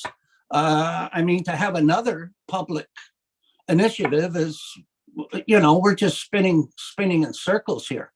So I think that's the reason why this township spent over $10,000 of taxpayers' monies to put out this survey and to get a response. So here we are today, moving the agenda forward. And come on, guys. It's been done. Let's keep the ball rolling. I'm okay for the 13th. If we're going to have a meeting, I'm ready for the 13th, and I'm ready to go on Zoom. So let's just keep the ball rolling, and instead of going backwards and spinning our wheels. Thank you, Councillor That's what I have to Collins. say. Mayor McDermott? I just want to say that I understand Councillor Getty's interest in hearing from people live, but that is what we have done, as Councillor Collins has said. And part of what's coming forward on the 13th is the summary of the 21 separate sessions we've had. So we have to trust staff to summarize those previous deputations properly. That's what they'll be doing. They'll be telling us what the public has said to us already. And I agree with Councillor Collins. We have to move forward because doing nothing is no longer acceptable. So we have given staff direction, and the direction was to survey, summarize, and come back with a recommendation. And so I'm all open to having that. I'm planning to attend on Zoom unless people say I can't, but and I don't care what time of day it is, but I do believe that we should be in a location where people can watch live on Zoom as well as have it on YouTube. So I believe our council chamber is the place to have it. Time doesn't make any difference to me. Thank you, Mayor McDermott. I would just like to say, along with all of the other comments, that this has gone around in a circle a lot. There's been a lot of comments. We've got all the information. We gave it to staff. This should have been completed before the new council came, but there were some setbacks with the people that we were working with. And so I think we need to move forward. The public can watch, but the public has made their comments. They've given their input. They've done what they needed to do. So that's my comments. I think we need to move forward and get something done because we need some rules around short-term rentals. This is the last comment on this subject. Go ahead, Mr. Getty. Thank you, Councillor Finson. I totally agree that I am not looking to procrastinate on this in any way. I have been researching this issue. I've gone to every address in my ward and spoken to people in regards to this issue. I am not looking to reopen a big can of worms. I don't need to be schooled by anybody. What I am saying is I believe that people have the ability to be able to see their councillors discuss this issue. We have 6 chairs in the council chamber today. We've had 2,000 respondents, as Mr. Collins mentioned to us. I just feel People should have the ability to be, they may not be able to make presentations. I don't disagree with anybody on that, Madam Mayor. I'm just saying that they should have the ability to see their councilors live discussing this, receiving the staff report back, discussing the issues, and looking where they're going to put it to move forward. If the rest of council is again not going to second a motion to move the meeting to another location where we can afford that, then we're in the same thing as we were the last time. So Would you like to speak to that, Mr. Inwood? Jason? Perhaps I'll just refer to the clerk, but Councillor Getty has put 2 motions on the table. So perhaps the clerk can guide us on what to do next. Before we do that, can I ask whether people can watch this special meeting? Has that been established? Like, and normally if we have a special meeting, is it public? Madam Not Chair, that they can participate, but. Madam Chair, the meeting would be exactly what we are facilitating here today, which is a hybrid meeting that's broadcast on YouTube. It's available Perfect. for viewing at any point in time, any time thereafter as well. But Okay, thank you. our intent would be to run that meeting exactly the same as how this meeting is being operated today. and the second, sorry, and I'm not looking to slow it down, I'm looking to speed it up, believe it or not. The second motion in regards to the time at 7 o'clock, it appears that there is no other appetite to move it to 7 p.m. I would put a motion forward to do a straw poll of the councillors and the mayor to see whether there's a preference for 2:30 or 4:30, if that's possible.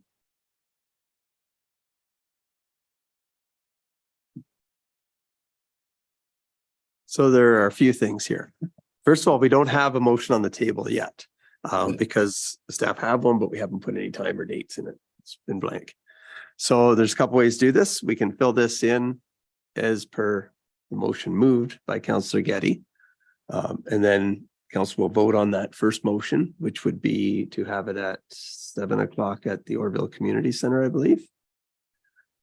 So that's the one we will put forward with the mover. If there's a seconder, council will debate it and vote on it. If there is no seconder, we'll wait for somebody to put another motion forward. So because we don't have one on the table right now that actually has a date and time and location. So if there's no further questions, I will prepare that first motion that's moved by Councillor Getty, and the chair will take it from there for a seconder.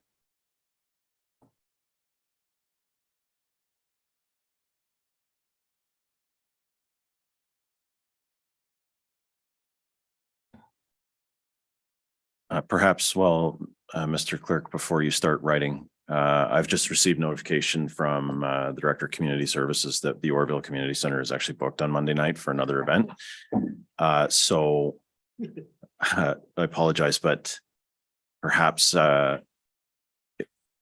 identifying a community center would be something I think is what you were trying to achieve, whether it's in Orville or.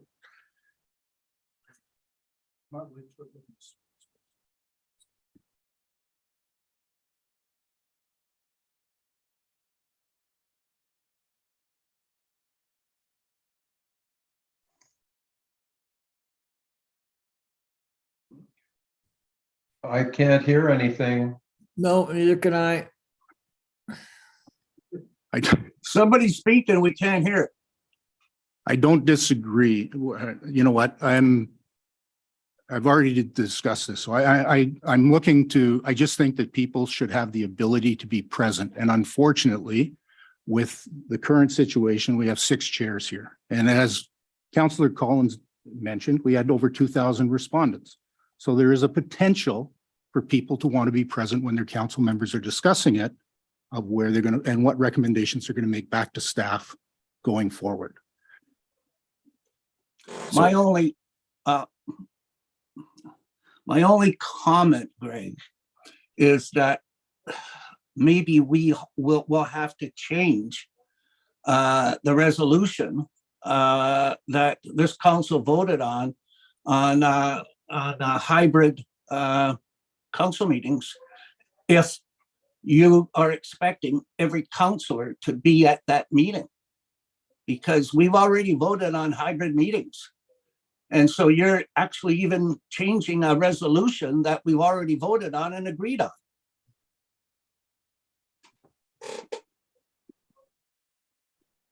It wasn't my intent, but if there is no appetite, I am not going to keep beating a dead horse. I will withdraw No, I'm my just, motions. Greg, I'm just saying, you were part of that resolution. Okay, the But clerk was Ted, speaking. I'm not disputing that. I'm not disputing the ability to have a hybrid meeting. All I'm saying is that, and there may be nobody show up, but I think we have to be prepared. If we have 50 people show up here or 25 people, we can't allow them into the council chambers. And I'm just saying that we should be in a position, people have the ability, should have the ability to come hybrid, either in person or by Zoom. And we can't accommodate them here. Okay, the clerk is going to speak to the matter. So I'll just clarify. So I believe I heard Councillor Getty just withdraw the motions. If that's the case, I have a process here that I think is going to simplify this. Because council's still going to pass the resolution, still vote. We are going to put forward, if there's a mover and a seconder, the motion that would have been Monday, March 13th at 2:30 p.m. here. And then council can debate it, vote on it, whatever they wish to do, and the vote will come out however the vote comes out. If I will make that motion. I'll second it. Discussion? just wait till we get the move and second on the table.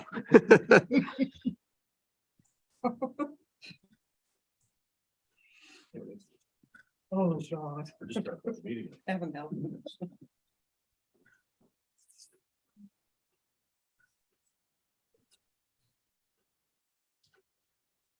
So if you read this motion, ask for mover and a seconder, and then discussion, debate. That the Council of the Corporation of the Township of Seguin does hereby call a special meeting of council to be held Monday, March 13th, 2023 at 2:30 p.m. at the council chambers for the purposes of discussing short-term rentals. Can I have a mover, please?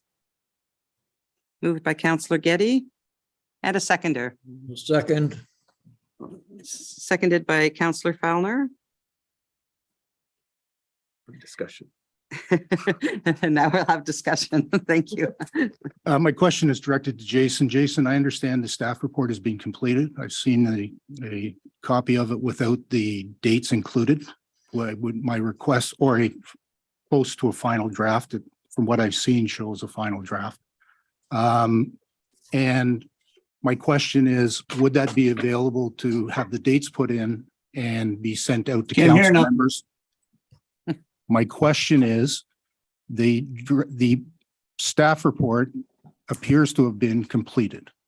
And if it has been completed, my request would be that the report be distributed to the other all council members and the mayor tomorrow, so that we would have sufficient time to review it. And I have a copy of the one that I believe is the final copy that I can show you, Jason, afterwards if need be. Councillor Getty, I'm surprised to actually know that you have a copy of it, given I haven't. Yeah, me too. Review of it. So was I was searching for an email and it came up on my iPad that you gave me. It says that it's the final report. Okay, so it's not the final report. I can assure you of that. I have not completed my review of that, and I tend to be the final reviewer and the final signer of it. So in all fairness, that report is in draft and it is not prepared for release to council at this point in time. Is there an anticipation when it would be released to council? If council chooses to have a meeting on Monday, then that forces my timelines to make sure that we follow our own procedures, and you'll have a copy of that report as early as tomorrow, but no later than end of day Wednesday.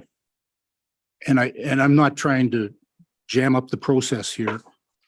I just think that as councillors and the mayor, we should be able to have that with as much lead time as we can to go over it, because it is a big issue. And if it is still being drafted, then my only question is, is the 13th too early to allow you to conclude that process and then provide it to council with sufficient time, as opposed to coming out on a Friday and for a council meeting on Monday. Through you, Madam Chair, just before I pass it over to the clerk to respond, we met this morning to review a final draft. We made edits to that draft today. I believe the team that's been preparing that, we're finalizing those today. And then I will commence my review on it this evening, tomorrow. You will have this report no later than Wednesday, assuming the clerk is comfortable with that. We wouldn't want to dump this on you on Monday morning and have a Monday afternoon meeting. It is not a topic that justifies that. No, that's perfect. Thank you so much.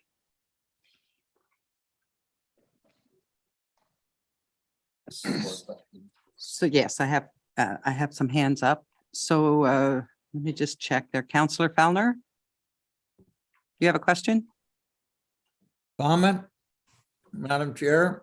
So I'm fine with the resolution as proposed, although I'm not particularly stuck on any time. My only comment is if we did get ourselves in a position where we had more people show up that we were able to accommodate, then we would have to reevaluate at the time whether it was reasonable to proceed with the meeting or not. And that'd be my comment. Thank you. Thank you.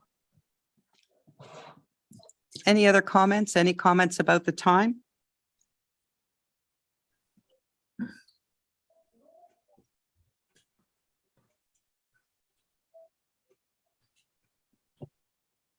Let's vote Okay, on it. so Jeez. all in favor? Carried.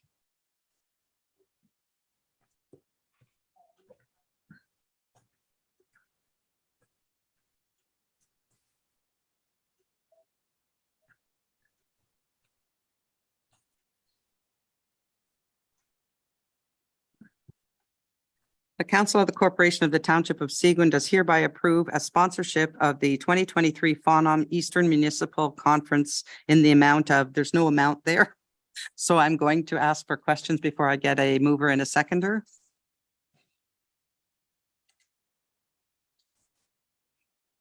Councillor Getty. I believe the request in their application was for $2,000 to sponsor one of the breaks.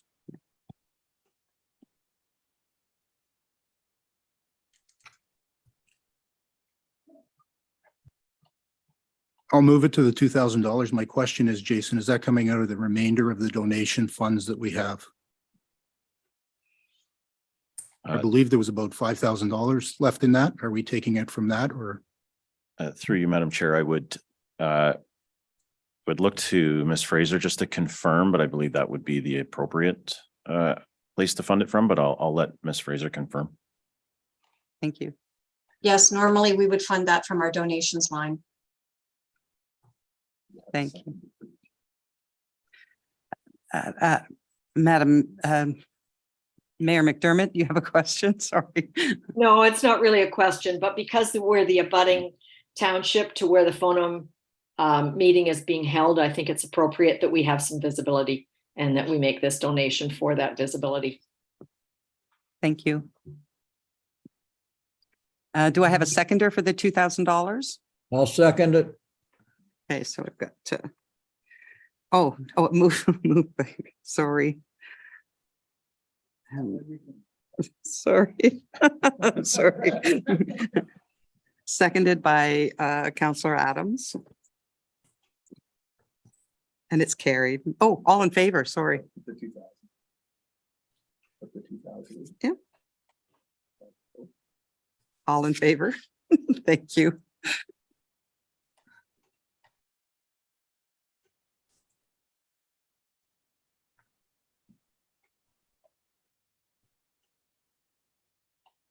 My mic on. The Council of the Corporation of the Township of Seguin does hereby authorize and direct staff to submit the balance of the Township of Seguin's financial commitment to the West Perry Sound Recreation and Cultural Center project in the amount of $1,578,917.19. Do I have a mover? I'll move that. Is that Katina there? Moved by Councillor Fellner. Seconded by Councillor Getty.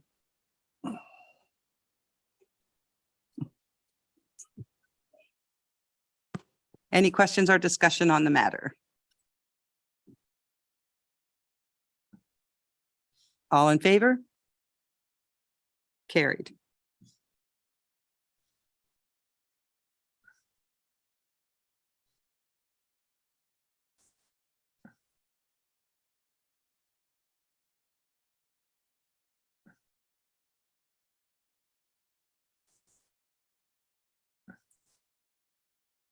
I have some council reports here. There's a council report from Councillor Adams. If you'd like to speak to that, you're from AMO.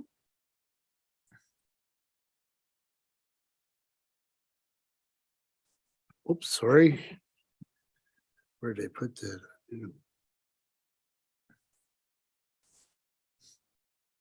Oh, on February the 21st, I attended the Zoom of the AMO new counselors training. And in the report information on what was covered by Jim Pine and Tony Haddad are in the package itself. It's pretty good information. I found it was good information for myself as being a new counselor. I might have broken a couple of rules so far, but but it was very informative. If anybody wants to read it, it's some good reading. Good, thank you. Councillor Bazinski. Your Roma conference? Yeah, thank you.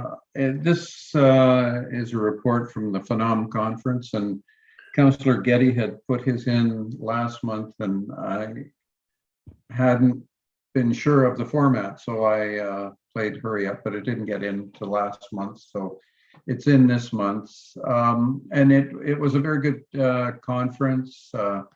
The only comments I would make was that I attended some of the sessions that were different from Councillor Getty, and they related primarily to energy and transmission and power generation. And it's quite clear that the province is moving very strongly towards decarbonization, and part of that is the use of the use of electricity over natural gas. So I looked at that, and one of the direct applications is that I contacted the mayor and asked her about electric charging outlets, and I was informed that the township's already put in applications for grants to help fund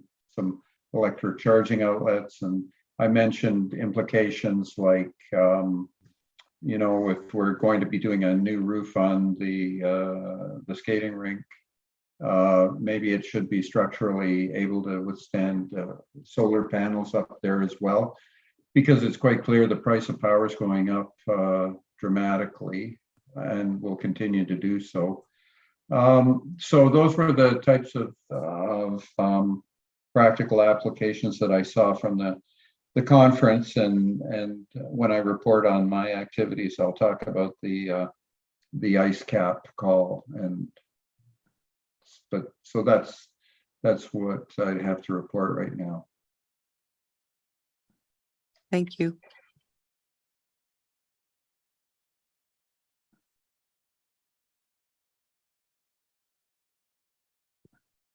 Okay, we'll start with our council reports now. Councillor Adams, I didn't ask you to say what you did for the month, so do you want to go again and you're good? Go ahead. February the 6th, I attended the chamber meeting after the council meeting. I was late, so I didn't get too much information from them. February the 16th, I met with Chris McDonald and a couple of the other members of the chamber. We had a tour of the Wave Fiber Mill at the municipal airport.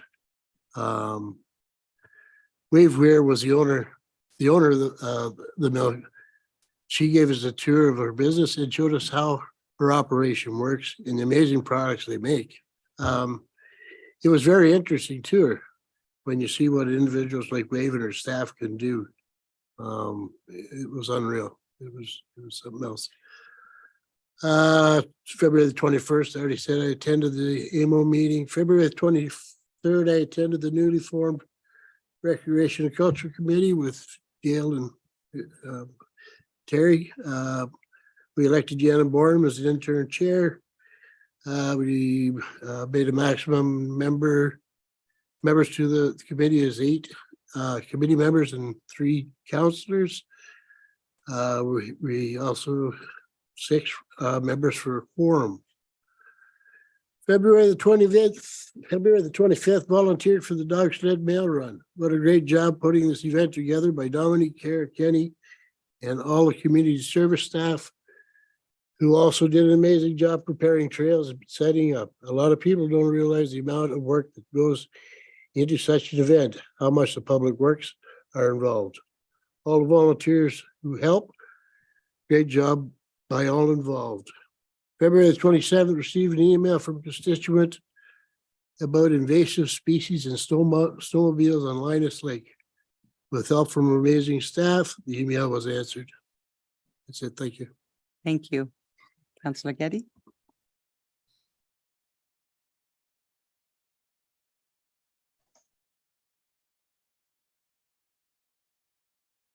Oh, can't hear him. Sorry, on February 21st, had a meeting with Jason, Taylor, and Lauren in regards to the upcoming Committee of Adjustment. They are all new members that are going to be on it this year, so it was an excellent meeting with the 4 of us. February 25th, as Kenny mentioned, the sled dog run. It was flipped from the tradition of the Family Day weekend to the weekend after, and I think that most people agree the attendance was phenomenal. There was hundreds of kids out there for it. And as Kenny mentioned, everybody did a great job organizing. March the 2nd, I had my first library board meeting. The next one is going to be next week. I've had a number of calls and emails from constituents. I've met with several of them in regards to ongoing issues, and they've been well received. So thank you. Thank you. Councillor Fellner. Thank you, Madam Chair. As your resolution indicated, we had a meeting of the pool on February 8th. Exciting times for the pool. It's starting to get some traction and moving along, and we're getting closer and closer to getting an idea of what exactly we're going to build. I think the mayor can speak a little bit to her particular part, but henceforth the request for funding. I too attended the dog sled run on February 25th and really was blown away by the amount of people that showed up, and not even just at the township and in Rosso. I rode along the route, and there was groups of 20 people standing out on their road to watch them go by, and they had a little table set up with hot chocolate or what have you. So it was quite a good event, and I think a special thanks to the grooming guys at Seguin that pitched in and helped as well. And I as well attended the inaugural meeting of the Consolidated Rec Committee on the 22nd. I think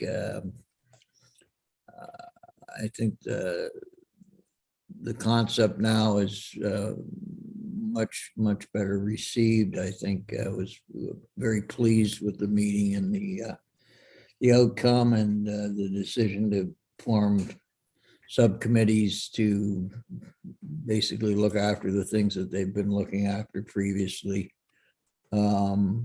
Really excited about what we can achieve there. So that was my month. Thank you very much. Thank you. Sorry, Councillor Bazinski, I forgot you in your order. So if you would like to go. Yeah, thank you, Madam Chair. I would have reminded you at the end anyway. That's fine. Yeah, on the 15th of the month, I attended an ICE cap Zoom meeting. An ICE cap is obviously part of Seguin's approach to environment first. It was a good meeting. It went from about 10 till 11:30. And I guess some of the highlights were the environmental initiatives that different townships are making. And some of it is similar to what we're doing with applications for vehicle chargers and looking at how they can become more energy efficient. One comment that I found very interesting, and this type of committee is good because it involves the municipalities in the West Parry Sound area. But I heard from the Parry Sound representatives that there's going to be a shortage of pipeline natural gas capacity in the near term, and that Enbridge was talking with Parry Sound about possibly having to bring in liquefied natural gas as a supplement. And I mean, my experience has been there's one pipeline that supplies natural gas, and I can't remember if it's about, I think it's about an 8-inch diameter pipe from over on the Highway 11 corridor that comes all the way over to Parry Sound to supply gas, and there's increasing demand for gas in the area. So that's something we'll keep an eye on. On the 17th, there was a Muskoka Watershed Council meeting. It's a Friday afternoon at 1 p.m. I don't know why that time was chosen, but anyway, we listened for over an hour to a representative from the West Wind Forest Stewardship, who is the sustainable forest management company that looks after harvesting on Crown lands, timber harvesting. And they were talking about a disease that is particular to beech trees and what they're doing to try and combat it. So that was quite interesting as well.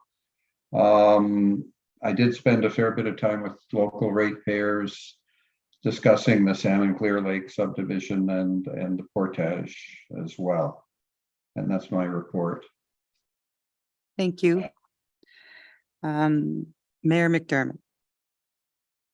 Sorry, before you go, sorry, Mr. Councillor Collins, sorry. Sorry. Oh, geez, I thought it was going to be last but not least.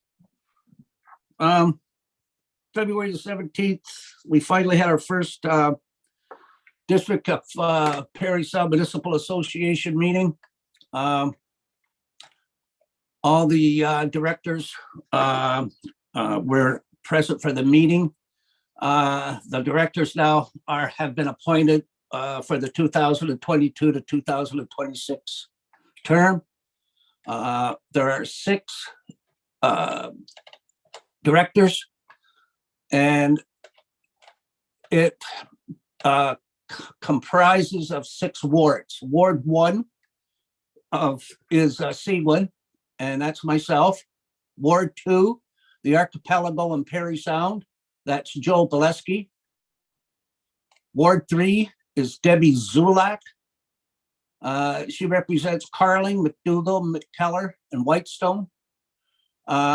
Ward 4 is Glenn Miller, and Glenn Miller represents Armour, Burks Falls, Kearney, McMurk, Monteith, Perry, and Ryerson.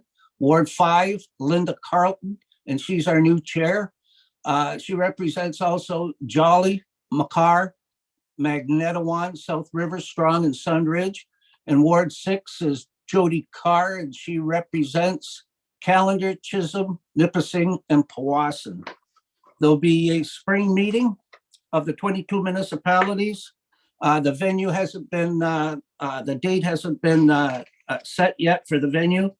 And as soon as I get word on that, I'll pass that on to my colleagues. And I guess it'll be on the 9th, March 9th, we have another DSAB meeting at 6:30 PM, board meeting. And that's what I have to report. Thank you. Thank you. Mayor McDermott? Thank you very much. And first of all, I'd like to say you've done an outstanding job of sitting in the chair. You can have it anytime. It's been great. February 7th, we had an airport commission meeting. February 8th, the Municipal Services Board meeting for the pool.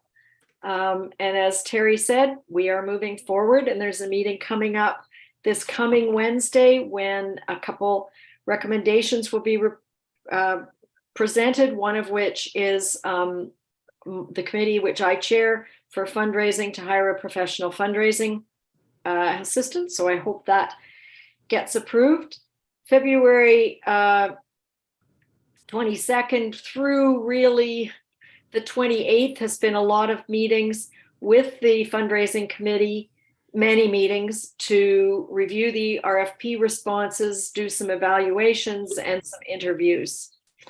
And that really culminated on March 2nd, and we're taking a recommendation to the Municipal Services Board on Wednesday. March 3rd, I spent a fascinating 2 hours with a group called Senior Home Share. It's called Canada Home Share.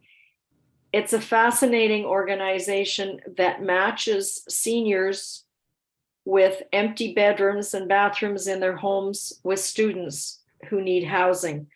Bracebridge and Gravenhurst are going full out on this. So I was kind of an observer in the Muskoka presentation, but it's something that I think is worth pursuing. And I've asked for some of the legal documentation to be sent to me.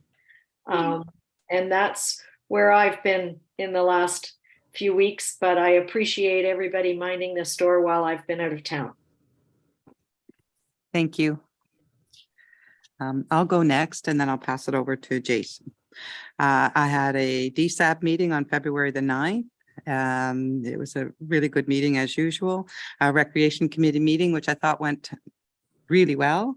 I think it's going to really work out well at the end with the subcommittees. I thought it was a successful first meeting.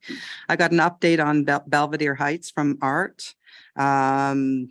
Things are going well in that area. I'm on a couple of committees, so for some of them, I'm just getting the updates, and other ones, they've given me voting privileges on 2 of the other committees, Finance and Governance for Belvedere. So those ones I'll be able to vote on, so I'll have to attend. I attended the Seniors Coffee Club again a couple of times, and I've also attended the Community Services Community Living Wellness lunch. It was all about keeping moving and stretching our parts, and so we can still walk, how to get up if you fall, that kind of stuff. And there was a couple of people who couldn't hear very well, so it was kind of loud at times. But anyway, it was lovely. I also attended the dog sled run. It was a huge success, and I had the film crew stayed at my house, and they were just so lovely, and they want to come back in the fall. Apparently they thought maybe it would be nice to come back and visit me. So we'll have the film crew back. I don't know what we're filming, but they'll be back. And I missed somebody was in dire need of a walker, and I was just going out the door to watch Carol Newell at the library. She has a book. She lives down the street from me. She's from Rosso, and she has a new book out, and she was at the library, and I missed it because somebody was in dire need of a walker, and there we were. So she got her walker, and I missed the meeting, but I did discuss with Carol afterwards. And apparently it was well attended. Her book is marvelous. If you have a chance to read it, it's a really good read, marvelous book. So, and that was all I did. A few phone calls as usual, but nothing else. But thank you. And I'm going to pass it over to Jason now. He'd like to say something. Thank you, Madam Chair, members of council, public. We've heard lots about the sled dog mail run and what a massive success it was this year. And, I can't say enough about the volunteers that step up and help run these events. And I also can't help but take a moment and acknowledge the staff that help coordinate all this. Dominique and Kara and Valerie and everyone. It just, the fire chief was out there, firefighters everywhere, members of council, Councillor Getty coming. It was great to see so many people. We had hundreds of visitors attend. Georgian Nordic Paddling hosted the breakfast and served an estimated 500 people at the Humphrey Community Center. Creative Hands of Rosso served lunch to the same number in Rosso. I heard a story today of the bylaw guys having a little bit of concern. Where were we going to park all these vehicles in Rosso? It was, that's a good news story. We sold a record number of sledvelopes, over 1,000, with proceeds going to Aspen Valley Wildlife Sanctuary, something we're very proud to support. We also had CTV Barrie wrote an article leading up to the event, and then we're on site and attended in the afternoon, where they interviewed our Director of Community Services, Dominic O'Brien. That segment aired on CTV Barrie that night, which was great. So again, thanks to all, thanks to the turnout, thanks to the mushers, the dogs, our MP, MPP, Chief Tababadung from Wasauksking came. It was an absolutely fantastic day. Mother Nature cooperated. Can't say enough good things about the event. Looking forward, a couple pieces. We're pleased to be offering families several free programs over the March break with help from various partners, including the Georgian Bay Biosphere, Science North, and of course, Seguin Public Libraries. There'll also be daily free public skating at the arena. Check out the township's website for details. A couple other big things happening. We have work has begun. The public consultation phase of the Rosso Memorial Hall restoration project will be kicking off shortly. Stay tuned to Let's Connect Seguin to see more details about that. And from a staff perspective, for the first time tomorrow, we'll be doing an all-staff development day where we'll be doing some learning and sharing in the morning. And we're pleased to have Kelly Brownbill, who attended council's orientation and provided Indigenous awareness training. She'll be back doing the same for all staff tomorrow afternoon. So we're super excited to welcome Kelly back and continue our learning journey here as the township staff. Thank you, Madam Chair. That's all for me. Thank you, Jason.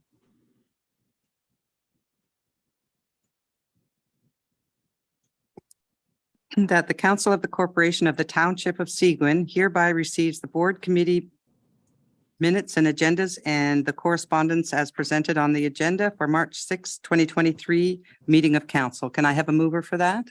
I'll move that. I'll get Councillor Getty and Councillor Adams, second. All in favor? Carried. Sorry. That bylaw number 2023-029, being the bylaw to confirm the proceedings of meetings of council, is hereby deemed to have been read a first, second, and third time and passed by council. Can I have a mover for that? Mayor McDermott, and a seconder? Councillor Bazinski? All in favor? Carried.